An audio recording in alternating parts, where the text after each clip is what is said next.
Hi നമസ്കാരം. ഇന്നത്തെ video നമ്മുടെ പതിവ് രീതികളിൽ നിന്ന് കുറച്ച് വ്യത്യസ്തമായിട്ടാണ്, ഒരു പോഡ്കാസ്റ്റ് രീതിയിലാണ് ഇന്ന് എടുക്കുന്നത്. അപ്പോൾ എല്ലാ ആഴ്ചയിലും ഈ ഒരു പോഡ്കാസ്റ്റ് വീഡിയോ ചെയ്യും, കാരണം കുറച്ച് പരിമിതികളുണ്ടായിരുന്നു. കാരണം 3 മൈക്കിന് വരെ 2 മൈക്കാണ് എടുത്തിട്ടുണ്ടായിരുന്നത്. ഇതാണ് സബിൻ. സബിൻ എൻ്റെ ഫ്രണ്ടാണ്. BNA നമ്മൾ ഒരുമിച്ച് വർക്ക് ഒരുമിച്ച് നമ്മളൊരു ചാപ്റ്ററിൽ ഉണ്ടായിരുന്നു. പിന്നെ പൊതുവേ നമ്മളൊരു ബിസിനസ്സിനെ പരിചയപ്പെടുന്ന കണക്കല്ല ഇനി മുതൽ, കാരണം ആ ഒരു ബിസിനസ്സിനെ കുറിച്ചും അതിൻ്റെ സാധ്യതയെക്കുറിച്ചും ഫുള്ള് ഡീറ്റെയിൽ ആയിട്ടാണ് ഈ വീഡിയോയിൽ പറയാനായിട്ട് പോണത്. ഇതൊരു ഇൻകർ റോബോട്ടിക്സ് എന്ന് പറഞ്ഞൊരു സ്ഥാപനത്തിലാണ് നമ്മൾ വന്നിരിക്കുന്നത്. ഇതിനെക്കുറിച്ച് പറയാനാണെങ്കിൽ ഒരുപാടുണ്ട്, കാരണം ഈ വീഡിയോയും കുറച്ച് ലെങ്തുള്ള വീഡിയോ ആയിരിക്കും. സോ ആ വീഡിയോ നിങ്ങൾ എന്തായാലും മിസ് ചെയ്ത് ഫുള്ളും കാണണം. കാരണം എന്താണെന്ന് വെച്ച് കഴിഞ്ഞാൽ നമ്മുടെ ഫ്യൂച്ചർ എന്താണെന്നും, അല്ലെങ്കിൽ നിങ്ങളൊരു ബിസിനസ് തുടങ്ങുമ്പോൾ എന്തൊക്കെ ശ്രദ്ധിക്കണമെന്നും അതെല്ലാം തന്നെ ഇതിൻ്റെ നമ്മൾ പറഞ്ഞു പോകുന്നുണ്ട്. സോ മിസ് ചെയ്യാതെ എല്ലാം തന്നെ കാണുക. അതെ, അത് കൂടുതൽ പറയുകയാണെന്നുണ്ടെങ്കിൽ ഇത് സംരംഭകർക്ക് വേണ്ടിയിട്ടുള്ള ഒരു പോഡ്കാസ്റ്റ് ആണ്. കൂടുതലും നമ്മൾ ഭാവിയിൽ നമ്മുടെ മക്കളെയൊക്കെ നമുക്ക് വഴികാട്ടാൻ പറ്റുന്നൊരു ഒരു മേഖല കാണിക്കുന്നു. ആ കൂട്ടത്തിൽ തന്നെ ആ ഒരു സംരംഭകൻ അമിത് സാർ എന്ന് പറയുന്ന സംരംഭകനും അമിത് സാറിന്റെ സുഹൃത്തായ ഈ 2 സംരംഭകർ പ്രവീൺ സാറും ഇവർ രണ്ടുപേരും കൂടി പടുത്തുയർത്തിയ ഒരു പ്രസ്ഥാനമാണ് ഇൻകർ റോബോട്ടിക്സ് എന്ന് പറയുന്നത്. ഇത് കേരളത്തിൽ ഒരു വലിയ വിപ്ലവം സംഭവിക്കാൻ പോകുന്നു, റോബോട്ടിക്സിൽ വിപ്ലവം കൊണ്ടുവരാൻ പോകുന്ന ഒരു കമ്പനിയാണ് ഇൻകർ റോബോട്ടിക്സ് എന്ന് പറയുന്നത്. സോ നമുക്ക് അമിത് സാറിനെ നമുക്ക് വിളിച്ചിട്ട് അല്ലേ കൂടുതൽ കാര്യങ്ങൾ അറിയാം. പോഡ്കാസ്റ്റ് ഫുള്ളും കോർഡിനേറ്റ് ചെയ്യുന്ന സബിനായിരിക്കും. അപ്പോഴത്തേക്ക് ഞാൻ ജസ്റ്റ് കേട്ടോണ്ട് മാത്രമേ ഇരിക്കത്തുള്ളൂ. അപ്പോൾ സ്റ്റാർട്ട് ചെയ്യാം. ഇന്ന് നമ്മളോടൊപ്പം ഈ വേദിയിലുള്ളത് ഇൻകർ റോബോട്ടിക്സിന്റെ സഹസ്ഥാപകനായ അമിത് സാറാണ്. അപ്പൊ അമിത് സാറും ഞാനും തമ്മിലുള്ള ബന്ധം ഏകദേശം ഞങ്ങളൊരു 4 വർഷത്തോളം ആയല്ലേ നമ്മൾ തമ്മിലൊരു എൻ്റെ ഒരു ക്ലൈന്റ് ആണ് അമിത് സാറ്. അപ്പൊ അങ്ങനെ നമ്മൾ തമ്മിലൊരു 4 വർഷത്തെ ദീർഘമായിട്ടുള്ള ഒരു ബന്ധമാണ്. അപ്പം എനിക്ക് ഇൻകർ റോബോട്ടിക്സ് എന്ന് പറയുമ്പോൾ എൻ്റെ ഒരു സെക്കൻഡ് ഹോം പോലെയാണ്. എനിക്ക് എപ്പോഴും ഇവിടെ കയറി വരാം, അങ്ങനെ ഒരു സെക്കൻഡ് ഹോം പോലത്തെ ഒരു ഫീലാണ് ഇൻകർ റോബോട്ടിക്സിലേക്ക് വരുമ്പോൾ. അപ്പൊ ഇന്ന് നമ്മൾ ഇൻകർ റോബോട്ടിക്സിന്റെ ഫ്യൂച്ചർ പ്രോജക്റ്റ്, ഇൻകർ റോബോട്ടിക്സ് എങ്ങനെയാണ്, ഇൻകർ റോബോട്ടിക്സിൻ്റെ ഒരു ജേർണി, ഇതിനെക്കുറിച്ചൊക്കെയാണ് നമ്മളിന്ന് ഇവിടെ നമ്മുടെ പ്രേക്ഷകരോട് സംസാരിക്കാൻ പോകുന്നത്. Sure. Nice. Thank you again, Sabin and Christopher, for having me on the show. Okay, I'm very excited to share with you my journey. My first entrepreneurial journey എങ്ങനെയായിരുന്നു, എന്തൊക്കെയായിരുന്നു നമ്മുടെ ഒരു 7 years ആയി ഇപ്പോൾ ഇൻകർ സ്റ്റാർട്ട് ചെയ്തിട്ട്. Okay അപ്പോൾ അതിൻ്റെ ഒരു ജേർണി ഷെയർ ചെയ്യാൻ ഭയങ്കര എക്സൈറ്റഡ് ആണ്. അപ്പം നമുക്ക് ആദ്യത്തെ ക്വസ്റ്റ്യനിലേക്ക് കിടക്കാം. സാർ എങ്ങനെയാണ് ഇൻകറിലേക്ക് എത്തിയത്? നമ്മൾ എങ്ങനെയാണ് ഇൻകറിലേക്ക് സ്റ്റെപ്പ് ചെയ്തത്? ഓക്കെ, അപ്പോൾ ഇൻകർ എന്ന് പറയുന്നത് ബേസിക്കലി നമ്മളൊരു വെറും ഒരു റോബോട്ടിക് കമ്പനി അല്ല. Okay, it's basically A technology company.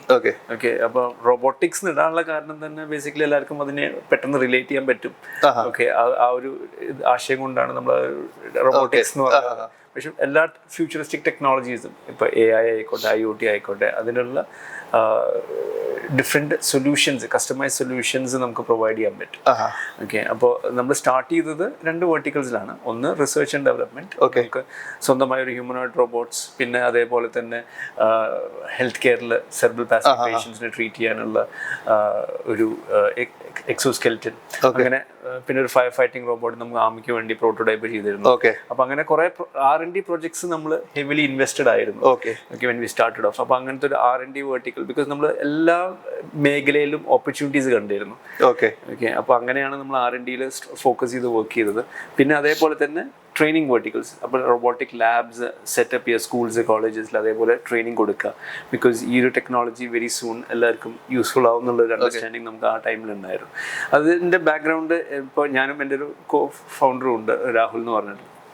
നമുക്ക് ഒരു കോമൺ അണ്ടർസ്റ്റാൻഡിങ് ഉണ്ടായിരുന്നു that this kind of technologies will be the next big thing. അതാണ് ഒരു ടെക്നോളജി, ഒരു ഫ്യൂച്ചറിനെ നമ്മൾ മുന്നിൽ കണ്ടുകൊണ്ട് ഈ ടെക്നോളജി ഇനിയുള്ള കാലഘട്ടത്തിന്റെ ടെക്നോളജി ഇതാണെന്ന് ഐഡന്റിഫൈ ചെയ്തു. പക്ഷെ നിങ്ങൾ ഐഡന്റിഫൈ ചെയ്തപ്പോൾ ഈ റൂട്ടിൽ എന്തെങ്കിലുമൊക്കെ ചെറിയ സ്ട്രഗിൾസ് ഒക്കെ നിങ്ങൾക്ക് ഉണ്ടായിട്ടുണ്ടാവും? ഡെഫിനറ്റ്ലി, ബിക്കോസ് ആ ഒരു സ്ട്രഗിൾസ് ഉണ്ട്. ബിക്കോസ് എന്താണെന്ന് വെച്ചാൽ അഗെയിൻസ്റ്റ് ദ നോം നമ്മൾ ട്രാവൽ ചെയ്യുമ്പോൾ കുറേ സ്ട്രഗിൾസ് ഉണ്ടാവും. അപ്പോൾ നമ്മളിപ്പോൾ ബേസിക്കലി എൻ്റെ ഒരു ബാക്ക്ഗ്രൗണ്ട് എന്ന് പറഞ്ഞാൽ ഞാൻ ഒരു IT എഞ്ചിനീയർ ആണ്. ഓക്കെ, ഞാനൊരു 15 years corporate experience working in Dubai ഉണ്ട്. ഓക്കെ, അങ്ങനെ ആ ഒരു എക്സ്പീരിയൻസിൽ ഞാൻ മനസ്സിലാക്കിയിട്ടുള്ളത് ഈ ഒരു ടെക്നോളജിക്ക് കുറേയൊക്കെ ഒരു ഫ്യൂച്ചർ ഉണ്ടെന്നുള്ളതാണ്. ബിക്കോസ് ആ ഒരു AI ആണെങ്കിലും റോബോട്ടിക്സ് ആണെങ്കിലും കുറേയൊക്കെ ടെക്നോളജീസ് ഇനി വരാൻ പോണ കാലഘട്ടത്തിൽ അതിലേക്കാണ് ലീഡ് ചെയ്യുന്നത്. അതെ അതെ ഡെഫിനറ്റ്ലി. അപ്പോൾ ആ ഒരു അണ്ടർസ്റ്റാൻഡിങ് എനിക്കുണ്ടായിരുന്നു, എൻ്റെ കോ-ഫൗണ്ടറിനും ഉണ്ടായിരുന്നു. അങ്ങനെയാണ് നമ്മൾ ഇതിലേക്ക് കാലെടുത്ത് വെക്കുന്നത്. എൻ്റെ കോ-ഫൗണ്ടർ ആണെങ്കിൽ കുറേ എക്സ്പീരിയൻസ് ഉണ്ട്, ഇങ്ങനത്തെ എൻ്റർപ്രണൽ ചെയ്തിട്ടുള്ള എക്സ്പീരിയൻസ് ഉണ്ട്. ഞാനാണെങ്കിൽ ഒരു കോർപ്പറേറ്റ് വേൾഡിൽ നിന്ന് വന്നിട്ടുള്ള ഒരു എക്സ്പീരിയൻസ് ഉണ്ട്. അപ്പോൾ ആ ഒരു കോമ്പിനേഷനാണ് നമ്മൾ ഈ ഒരു ഇവിടെ എത്തിച്ചിട്ടുള്ളത്. ഓക്കെ, അപ്പോൾ I will not say it is successful. We are in the journey. Okay, ഒരു 7 years ആയിട്ടുള്ള സ്റ്റാർട്ടപ്പ് ആയിട്ട്. Okay, and we are getting into our vision is a robo park. അപ്പോൾ എങ്ങനെ ഒരു ഫിസിക്കൽ എക്കോസിസ്റ്റം ഉണ്ടാക്കിയെടുക്കാൻ പറ്റും എന്നുള്ളതാണ് നമ്മൾ നോക്കുന്നത്. തൃശ്ശൂരാണ് നമ്മളിപ്പോൾ സെലക്ട് ചെയ്തിട്ടുള്ളത്. ഓക്കെ, അപ്പോൾ ഞാനും എൻ്റെ കോ-ഫൗണ്ടറും തൃശ്ശൂർ ആയതുകൊണ്ട് തൃശ്ശൂർ സെലക്ട് ചെയ്തു എന്നുള്ളതാണ്. ഓക്കെ, അപ്പോൾ തൃശ്ശൂർ തന്നെ നമുക്കത് കൊണ്ടുവരണം എന്നൊരാഗ്രഹമുണ്ട്. If I M not wrong, കേരളത്തിലെ ജനങ്ങളെ അല്ലെങ്കിൽ കേരളത്തിലുള്ള ആളുകളെ റോബോട്ടിക്സിൻ്റെ ഒരു ബാലപാഠം പഠിപ്പിച്ചത് നമ്മുടെ ഇങ്കർ റോബോട്ടിക്സ് ആണെന്ന് ഞാൻ പറയും. കാരണം എന്താ വെച്ച് കഴിഞ്ഞാൽ എനിക്ക് എൻ്റെ അറിവിൽ കേരളത്തിൽ ആദ്യം സ്റ്റാർട്ട് ചെയ്ത റോബോട്ടിക്സ് കമ്പനികളിൽ ഒന്നാണ് ഇങ്കർ റോബോട്ടിക്സ് അല്ലേ? അതെ, നമ്മൾ വൺ ഓഫ് ദ ഫസ്റ്റ് ആണ്. നമ്മൾ ബേസിക്കലി തൃശ്ശൂരിൽ നിന്ന് സ്റ്റാർട്ട് ചെയ്യാൻ കാരണം ഞാൻ പറഞ്ഞ പോലെ നമ്മൾ രണ്ടുപേരും തൃശ്ശൂരിൽ നിന്നായതുകൊണ്ട് നമുക്ക് തൃശ്ശൂർ തന്നെ ഒരു ബേസ് ഉണ്ടാവണം എന്നുള്ള ഒരു അണ്ടർസ്റ്റാൻഡിങ് ഉണ്ടായിരുന്നു. പിന്നെ എന്താണെന്ന് വെച്ചാൽ നമ്മളും ഈ ടെക്നോളജി ഇപ്പോൾ ഗ്രാമത്തിലേക്കുള്ള സ്കൂളിലേക്ക് എടുക്കുമ്പോൾ ഒരു സാൻഡ് ബോട്ട് അല്ലെങ്കിൽ ഒരു ഹ്യൂമനോയിഡ് റോബോട്ട്സിനെ കൊണ്ടുപോകുമ്പോൾ അവിടെ നിന്ന് ഉണ്ടാവുന്ന ആ കൗതുകവും അവർക്ക് ഉണ്ടാവുന്ന ആ ഒരു അണ്ടർസ്റ്റാൻഡിങ്ങും ഇറ്റ് വാസ് ടോട്ടലി ഡിഫറെൻറ്റ്. നമുക്കൊരു ആ ഒരു എക്സ്പ്രഷൻസ് കാണാം basically. And it is not only for ഏത് സ്കൂളിൽ കൊണ്ടുപോകണമെങ്കിൽ ഒരു 2019 നമ്മൾ ഏതൊരു സ്കൂളിലേക്കും ഈ ഒരു സാൻഡ് ബോട്ടിനെ കൊണ്ടുപോകുമ്പോൾ ആൾക്കാർക്ക് ഉണ്ടാവുന്ന ആ ഒരു ഫീലിംഗ് ടോട്ടലി ഡിഫറെൻ്റ് ആയിരുന്നു. അപ്പോൾ നമുക്ക് മനസ്സിലായത് ആ ഒരു അവയർനെസ് നമുക്ക് ക്രിയേറ്റ് ചെയ്യണം ഇൻ ദ മാർക്കറ്റ്. അപ്പോൾ ആ ഒരു അവയർനെസ് ക്രിയേഷനിലാണ് ബേസിക്കലി നമ്മൾ കുറേയൊക്കെ ഇങ്ങനത്തെ റോബോട്ടിക് ഷോസും ഈ റോബോട്ട്സിന് റെൻറ്റൽസിന് കൊടുക്കുന്നതും അങ്ങനത്തെ കുറച്ച് കാര്യങ്ങളിൽ നമ്മൾ അണ്ടർസ്റ്റാൻഡ് ചെയ്തത് നമുക്ക് ആൾക്കാർക്ക് അത് ഇഷ്ടമുണ്ട്, അത് അറിയാനുള്ള ഒരു ക്യൂരിയോസിറ്റി ആൾക്കാർക്ക് ഉണ്ടെന്നുള്ളത്. ഓക്കെ, അങ്ങനെയാണ് നമ്മൾ ബേസിക്കലി അതിനെ എങ്ങനെ കൂടുതൽ ആൾക്കാർക്ക് ഈ ടെക്നോളജീസ്, ബിക്കോസ് ഈ ടെക്നോളജീസിന്റെ ചലഞ്ച് എന്താണെന്ന് വെച്ചാൽ ഇത് എപ്പോഴും ഒരു 6 മാസം കൂടുമ്പോൾ പുതിയ ടെക്നോളജീസ് മാറിക്കൊണ്ടിരിക്കും, അപ്ഡേറ്റഡ് ആയിക്കൊണ്ടിരിക്കണം. പിന്നെ ഇതിപ്പോ നമ്മൾ ലാപ്ടോപ്പോ സ്മാർട്ട് ഫോൺ യൂസ് ചെയ്യണ പോലെ തന്നെ എല്ലാ മേഖലയിലേക്കും വന്നുകൊണ്ടിരിക്കുകയാണ്. കറക്റ്റ് ആണ്. അപ്പൊ അത് എത്ര പെട്ടെന്ന് ആൾക്കാർക്ക് മനസ്സിലാക്കുന്നു അത്രയും നല്ലതാണ്. നമുക്ക് ഫ്യൂച്ചർ ഉള്ള ജോലികൾ ടാപ്പ് ഇൻ ചെയ്യാൻ. അപ്പം വേറൊരു കാര്യം ഞാൻ പറയുകയാണെന്നുണ്ടെങ്കിൽ, അതായത് നമുക്ക് ആക്ച്വലി നിങ്ങൾ ചെയ്യുന്നത് എന്താ പറയുക, ഒരു മഹത്തായ കാര്യം എന്ന് പറഞ്ഞു കഴിഞ്ഞാൽ നെക്സ്റ്റ് ജനറേഷന് റോബോട്ടിക്സ് അല്ലെങ്കിൽ AI ഇത് ഇൻട്രൊഡ്യൂസ് ചെയ്യുന്ന വഴി അവരെ കൂടുതൽ എന്താ പറയുക മുമ്പോട്ടുള്ള ജേണിയിൽ അവരെ നമ്മൾ കേപ്പബിൾ ആക്കുകയാണ് ചെയ്യുന്നത്. സോ ആ ഒരു കാര്യത്തിൽ ഞാൻ നിങ്ങളെ നന്നായിട്ട് അപ്രീഷിയേറ്റ് ചെയ്യുന്നുണ്ട് ഇങ്കർ റോബോട്ടിക്സിനെ. കാരണം എന്താ വെച്ചാൽ സ്കൂൾസിൽ നിങ്ങളെ എക്സ്പോസ് കണ്ടക്ട് ചെയ്യുന്നു, പിന്നെ സ്കൂൾസിൽ കരിക്കുലത്തിൻ്റെ ഭാഗമായിട്ട് റോബോട്ടിക്സിനെ ഇൻക്ലൂഡ് ചെയ്യുന്നു. അപ്പോൾ ഇന്ന് നമ്മുടെ സ്കൂൾസിൽ എല്ലാ സ്കൂളുകളും നമ്മളോടൊരു എന്താ പറയുക ഓപ്പൺ മൈൻഡഡ് ആയിട്ടാണോ വരുന്നത്? അവർ സ്കൂളുകൾക്ക് ഇമ്പ്രൂവ് ചെയ്യണമെന്നുള്ള ഒരു മെൻറ്റാലിറ്റിയോട് കൂടിയാണോ സ്കൂൾസ്, അതോ കുറേ മാറ്റങ്ങൾ നമ്മുടെ എഡ്യൂക്കേഷൻ സിസ്റ്റത്തിൽ വരാനുണ്ടോ? എനിക്ക് തോന്നുന്നു it's a good question Seban. Because നമ്മൾ സ്റ്റാർട്ട് ഓഫ് ചെയ്തപ്പോൾ നമുക്ക് സ്കൂൾസിൽ പോകുമ്പോൾ നമുക്ക് പേരൻസ് തന്നെ ചോദിച്ചിട്ടുണ്ട്, എൻ്റെ കുട്ടിക്ക് ഡോക്ടർ ആവാനാണ് താല്പര്യം, എന്തിനാണ് റോബോട്ടിക്സ് പഠിച്ചിട്ട് എന്തിനാന്നുള്ളത്. ഇപ്പോൾ അന്ന് നമുക്കതിനുള്ള ഉത്തരം ഉണ്ടായിരുന്നില്ല. പക്ഷേ ഇന്ന് ഇറ്റ് ഈസ് വെരി ക്ലിയർ. ഇപ്പോൾ ഏതൊരു മേഖലയിലേക്ക് ഞാൻ പറഞ്ഞ പോലെ പോകുമ്പോഴും അവിടെ ഈ ടെക്നോളജീസ് ആവശ്യമാണ്, അല്ലെങ്കിൽ അവർ പിന്തള്ളപ്പെടും. അപ്പോൾ ആ ടെക്നോളജീസ് എത്രയും പെട്ടെന്ന് പിള്ളേർക്ക് പറഞ്ഞ് മനസ്സിലാക്കി കൊടുക്കുക, അത് എങ്ങനെ അവിടെ അത് യൂസ് ചെയ്യാൻ അറിയാം, അല്ലെങ്കിൽ അതിൻ്റെ അപ്ലിക്കേഷൻ എന്താണെന്നുള്ളത് എനിക്ക് തോന്നുന്നു ഇപ്പോൾ എല്ലാവരും വെരി ഓപ്പൺ ആണ്. ഇപ്പോൾ നമ്മുടെ സെൻട്രലിലേക്ക് തന്നെ ആൾക്കാർ ഇൻഡസ്ട്രിയൽ വിസിറ്റ്സിന് വരുന്നുണ്ട്, ഇപ്പോൾ പറഞ്ഞ പോലെ തന്നെ എക്സ്പോസും ബാക്കിയുള്ളതൊക്കെ ചെയ്യുന്നുണ്ട്. അപ്പോൾ we see that there is a huge ആൾക്കാർക്ക് അതിനെ ടാപ്പ് ഇൻ ചെയ്യണം. ബിക്കോസ് ഇപ്പോൾ ഈ ഒരു ഇപ്പൊ Keralam is always famous for this knowledge economy അല്ലേ? പക്ഷെ നമുക്ക് ഇപ്പോൾ ഈ ഒരു മേഖലയിൽ കുറച്ച് നാളും കൂടി പിടിച്ചേക്കാൻ പറ്റുള്ളൂ. ബിക്കോസ് AI തന്നെ കോഡിംഗ് ജനറേറ്റേഴ്സും ബാക്കിയുള്ളതൊക്കെ യൂസ് ചെയ്ത് തുടങ്ങി. ഓക്കെ, അപ്പൊ ഒരു കൊല്ലം കൂടി കഴിഞ്ഞാൽ ഇങ്ങനത്തെ ഈ ട്രഡീഷണൽ എന്താ പറയാ കോഡിംഗ് എന്ന് പറയുന്നത് കംപ്ലീറ്റ്ലി ഓൾമോസ്റ്റ് ഇപ്പം നില്ലായിക്കൊണ്ടിരിക്കുന്നു. ഇപ്പൊ കഴിഞ്ഞ ദിവസം ഞാൻ ആക്ച്വലി വായിച്ചൊരു വാർത്തയിൽ ഒരാളൊരു 10 കമ്പനിക്ക് വേണ്ടി ഗിഗ് വർക്ക് ചെയ്യാണ്. സോ ഹീസ് ഏണിങ് 2.5 lakhs. അവസാനം ഈ പുള്ളിയെ ആക്ച്വലി ഐഡൻറ്റിഫൈ ചെയ്തിട്ട് അങ്ങനെ എന്താ പറയുക അത് എത്തിക്സ് അല്ല എന്ന് കണ്ട് അവർ കുറേ കമ്പനീസ് പുള്ളിയെ ആക്ച്വലി പുള്ളിയുടെ പേര് ഞാൻ വിട്ടുപോയി, അതാണ്. ശുഭം. അത് തന്നെ, ശുഭം. അപ്പൊ അത് മൂൺ ലൈറ്റിംഗ് എന്ന് പറഞ്ഞ കോൺസെപ്റ്റ് ആണ്. അത് കഴിഞ്ഞാൽ ലീഗലായി കഴിയും. വെരി സൂൺ നമുക്ക് തന്നെ ഒരാൾക്ക് തന്നെ ഒരു 10 കമ്പനിയിൽ വർക്ക് ചെയ്യാം ആസ് എ ഫ്രീലാൻസറോ things like that. Work from home എന്നുള്ള കോൺസെപ്റ്റ് തന്നെ മാറും. ഓക്കെ, അപ്പോൾ ആ ഒരു ഇതിലേക്ക് നമ്മൾ ഫ്ലെക്സിബിലിറ്റി കൊണ്ടുവരണം. ഓക്കെ, അപ്പോൾ ആ ഇതിന് റെഡി ആവണമെങ്കിൽ നമ്മൾ ഈ ഒരു ടെക്നോളജീനെ അണ്ടർസ്റ്റാൻഡ് ചെയ്യണം. And new jobs will be created. Okay, അപ്പോൾ ആ പുതിയ ജോലികൾ ക്രിയേറ്റ് ആകുമ്പോൾ നമുക്ക് ആ ഓപ്പർച്യൂണിറ്റീസ് എടുക്കാൻ പറ്റണം. അത് തന്നെ, എ നമ്മുടെ മെയിൻ സ്ട്രീമിലേക്ക് വരുമ്പോൾ പുതിയ ഓപ്പർച്യൂണിറ്റീസ് അവിടെ ക്രിയേറ്റ് ചെയ്യാണ് ചെയ്യുന്നത്. പക്ഷേ എല്ലാവർക്കും ഉള്ള പേടി എന്ന് പറഞ്ഞാൽ എ അല്ലെങ്കിൽ റോബോട്ടിക്സ് കൂടുതലായിട്ട് ഇംപ്ലിമെൻറ്റ് ചെയ്യുമ്പോൾ നാളെ എൻ്റെ ജോലി ഇല്ലാണ്ടാകുമോ എന്നുള്ള ഒരു പേടി എല്ലാവർക്കും തന്നെയുണ്ട്. അതായത് ഇപ്പം ഒരു കണ്ടന്റ് ക്രിയേറ്റർ ആണെങ്കിൽ ആ കണ്ടന്റ് ക്രിയേറ്ററിന് അതിൻ്റെ ഒരു പേടി ഉണ്ടാവും. അല്ലാന്നുണ്ടെങ്കിൽ വേറൊരു മേഖലയിൽ ജോലി ചെയ്യുന്ന ഒരാളാണെന്നുണ്ടെങ്കിൽ അവർക്ക് എല്ലാവരും തന്നെ കുറച്ച് എന്താ പറയുക ഈ എ ഐ ഇപ്പം പേടിച്ച് തുടങ്ങിയിട്ടുണ്ട്. സോ അതുപോലെ തന്നെയാണ് ഓൾമോസ്റ്റ് എന്താ പറയുക നമുക്ക് കാണുന്ന ഓരോ വീഡിയോസിലും എ ഐയെ കുറിച്ച് കൂടുതൽ പറയുമ്പോൾ ആൾക്കാർ ഇത് കൂടുതൽ വാചാലരാകുന്നത് ഭാവിയിലെ ജോലികൾ കുറേ ഇല്ലാണ്ടാവുന്നത്. പക്ഷെ പുതിയ ജോലി സാധ്യതകൾ ക്രിയേറ്റ് ആവാനുള്ള സാധ്യതകളും ഉണ്ട്. അപ്പം അതിൽ സാറിൻ്റെ കമൻറ്റ് എന്താണ്? യെസ്, അതിൽ ഫസ്റ്റ് തിങ് ഉള്ളത് നമുക്ക് ഇത് എപ്പോഴും നടന്നുകൊണ്ടിരിക്കുന്ന ഒരു സംഭവമാണ്. ഓക്കെ, എന്താ പറയുക, ആൾക്കാർക്ക് ഈ ഒരു പേടി ജോലികൾ പോവോ എന്നുള്ളത്. ഓക്കെ, ഫസ്റ്റ് കാൽക്കുലേറ്റർ വന്നപ്പോഴും ഈ ചലഞ്ച് ഉണ്ടായിരുന്നു. പിന്നെ കമ്പ്യൂട്ടർ വന്നപ്പോഴും ആൾക്കാർക്ക് ഈ സെയിം ചലഞ്ച് ഉണ്ടായിരുന്നു. ഓക്കെ, പക്ഷെ ഈ ടെക്നോളജീസ് ഒക്കെ വരിക, അതിന് അടുത്തൊരു സൊഫിസ്റ്റിക്കേഷൻ കൊണ്ടുവരിക. ഓക്കെ, അത് കഴിഞ്ഞിട്ട് സ്മാർട്ട് ഫോൺസ് വന്നു. We are adopted all of this. നമ്മൾ ആർക്കാണോ ഇപ്പൊ നമ്മുടെ നാട്ടിൽ തന്നെ ബേസിക്കലി UPI ഉപയോഗിക്കാത്ത ആൾക്കാർ തന്നെ ഉണ്ടാവില്ല. അത്രയും ഒരു and we are leading in that. അപ്പോൾ അങ്ങനത്തെ ഒരു ടെക്നോളജിക്കൽ ചേഞ്ച് വരുമ്പോൾ ആൾക്കാർ അത് അഡോപ്റ്റ് ചെയ്യുന്നുണ്ട്. എത്രയും പെട്ടെന്ന് നമുക്ക് അത് അഡോപ്റ്റ് ചെയ്യാൻ പറ്റുമോ അത്രയും നല്ലതാണ് നമുക്ക്. Okay, and the other thing is that ഈ technological changes is happening across all industries. അപ്പോൾ റോബോട്ടിക്സിൽ മാത്രമല്ല ടെക്നോളജിക്കൽ ചേഞ്ചസ് വരാൻ പോകുന്നത്, എല്ലായിടത്തും വരുന്നുണ്ട്. അപ്പോൾ അതിനെ അഡോപ്റ്റ് ചെയ്ത് അതിനെ എംബ്രേസ് ചെയ്ത് എങ്ങനെ നമുക്ക് നമ്മുടെ ഇപ്പോൾ ഒരു ബിസിനസ് നടത്തുകയാണെങ്കിൽ ആ ബിസിനസ് എങ്ങനെ ബെസ്റ്റ് ആയിട്ട് ചെയ്യാൻ പറ്റും, അല്ലെങ്കിൽ ഒരു ജോലിക്കാരനാണെങ്കിൽ ആ ജോലിയിൽ എങ്ങനെ ആ ടെക്നോളജി വെച്ചിട്ട് നമുക്ക് പ്രൊഡക്ടിവിറ്റി കൂട്ടാൻ പറ്റും. എൻ്റെ നമ്മൾ നോക്കുന്നത് ആ എഫിഷ്യൻസിയും പ്രൊഡക്ടിവിറ്റിയും എങ്ങനെ കൂട്ടാന്നുള്ളതാണ്. ഓക്കെ, അപ്പോൾ അവിടെ ബേസിക്കലി നമ്മൾ ഹാർഡ് വർക്ക് ചെയ്യേണ്ട ആവശ്യമില്ല, സ്മാർട്ട് വർക്ക് ചെയ്താൽ മതി. ആ സ്മാർട്ട് വർക്ക് ചെയ്യാൻ ഈ ടൂൾസ് യൂസ് ചെയ്യാം. അതിലേക്കാണ് നമ്മൾ പോകേണ്ടത് ബേസിക്കലി. ഓക്കെ, അപ്പോൾ ആ ടെക്നോളജീസ് എങ്ങനെ ഓരോ മേഖലയിലുള്ള ആൾക്കാർക്കും യൂസ് ചെയ്യാൻ പറ്റും. ഓക്കെ, അങ്ങനെയാണ് നമ്മൾ അവിടെ എഡ്യൂക്കേഷൻ കൊണ്ടുവരേണ്ടത്. അപ്പോൾ നമ്മൾ കുറച്ച് നേരത്തെ പറഞ്ഞുള്ള സ്കൂളിലെ എഡ്യൂക്കേഷൻ ഫിലോസഫീസ് ഒക്കെ മാറി തുടങ്ങി. ഇപ്പം നാഷണൽ എഡ്യൂക്കേഷൻ പോളിസി 2020 വന്നപ്പോൾ കുറേയൊക്കെ പ്രോബ്ലം ബേസ്ഡ് സോൾവിങ് അല്ലെങ്കിൽ ഒരു ഡിസ്കവറി ബേസ്ഡ് ലേണിംഗ് അങ്ങനത്തെ ഒരു മെത്തഡോളജിയിലേക്ക് സ്ലോലി കൊണ്ടുവരണം എന്നാണ് അത് പറയുന്നത് ബേസിക്കലി. ബിക്കോസ് എന്താണെന്ന് വെച്ചാൽ നമ്മൾ ഇപ്പോൾ ഒരു മാസ് പ്രൊഡക്ഷൻ അച്ചീവ് ചെയ്ത് കഴിഞ്ഞു. And there is lot of things that we have done during that process. ആ ഒരു ടൈമിൽ നമുക്ക് പഠിച്ചത് അങ്ങനെ തന്നെ പോയി റിപ്പീറ്റ് ചെയ്യുക, അത് മെമ്മറിയിൽ വെക്കുക എന്നുള്ളത് ഇതായിരുന്നു നമുക്ക് വേണ്ടത്. അതുകൊണ്ടായിരുന്നു ആ കരിക്കുലം ഒക്കെ അങ്ങനെ ഡിഫൈൻ ചെയ്തത്. പക്ഷെ ഇപ്പോൾ അതിനെ മാറ്റേണ്ട അവസ്ഥയാണ്.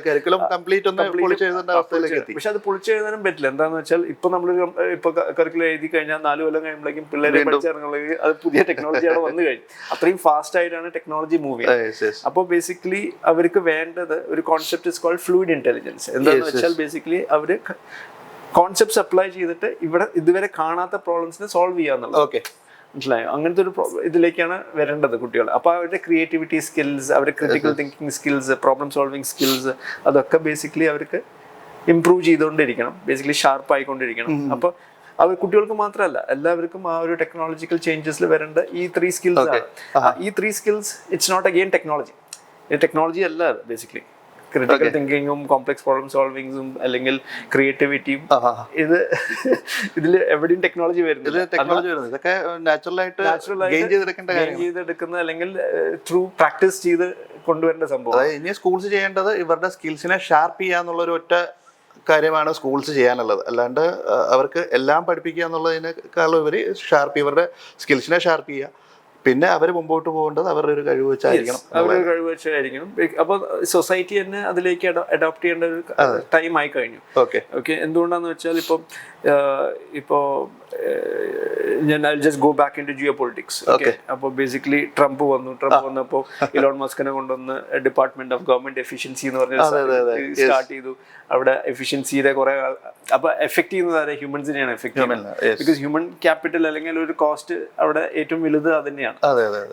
അപ്പൊ അവര് നോക്കുന്നത് എങ്ങനെ ഇതിനെ കുറെയൊക്കെ ഓട്ടോമൈസ് ചെയ്യാന്നുള്ളതാണ്. ഓക്കെ, ആൻഡ് ഇയാൾ അത് എലോൺ മസ്ക് അത് പ്രൂവ് ചെയ്തിട്ടുണ്ട്. ടെസ്ലയിലും സ്പേസ് എക്സിലൊക്കെ അങ്ങനത്തെ ടെക്നോളജീസ് കൊണ്ടുവന്നിട്ട് ഇത് പ്രൂവ് ചെയ്തിട്ടുള്ളത്. അപ്പം ഗവൺമെന്റ് തന്നെ അത് എടുക്കുമ്പോൾ as a big country like US അങ്ങനത്തെ കാര്യങ്ങൾ ചെയ്യുമ്പോൾ India will also start doing it. എനിക്ക് തോന്നുന്നു ആ മൈൻഡ് സെറ്റ് ഉണ്ടല്ലോ, നമ്മുടെ ഒരു mindset in terms of government job is basically going to be a stable job. ആ മൈൻഡ് സെറ്റിൽ കുറെ ചേഞ്ചസ് വരും. ചില കൺട്രീസൊക്കെ ഇപ്പം ഡാർക്ക് ഫാക്ടറീസ് എന്ന് പറഞ്ഞൊരു കോൺസെപ്റ്റിലേക്ക് വന്നിട്ടുണ്ട്. എന്ന് പറഞ്ഞു കഴിഞ്ഞാൽ അവിടെ ആവശ്യമുണ്ടെങ്കിൽ മാത്രം ഹ്യൂമൻ്റെ ഇൻ്റർഫേസ് മതി, അല്ല ഹ്യൂമൻ ഇൻ്റർഫിയർ ചെയ്താൽ മതി. ആക്ച്വലി ഡാർക്ക് ഫാക്ടറീസ് നടക്കുന്നത് ഈ പ്രൊഡക്ഷൻ കാര്യങ്ങളെല്ലാം ഓട്ടോമേറ്റ് ചെയ്തിരിക്കുക. സോ ഈവൻ ഒരു PCB ഡിസൈൻ ചെയ്യുന്നതോ അല്ലെങ്കിൽ അത് ആക്ച്വലി അതിനെ ഒരു പ്രോഡക്റ്റിലേക്ക് ഇൻ്റഗ്രേറ്റ് ചെയ്യുന്ന അതിൻ്റെ ഇപ്പോൾ ഒരു മൊബൈൽ ഫോൺ ആണെന്നുണ്ടെങ്കിൽ അതിൻ്റെ ഡിസ്പ്ലേസും ഇതെല്ലാം ഓട്ടോമേറ്റഡ് ആയിട്ട് നടക്കും. സോ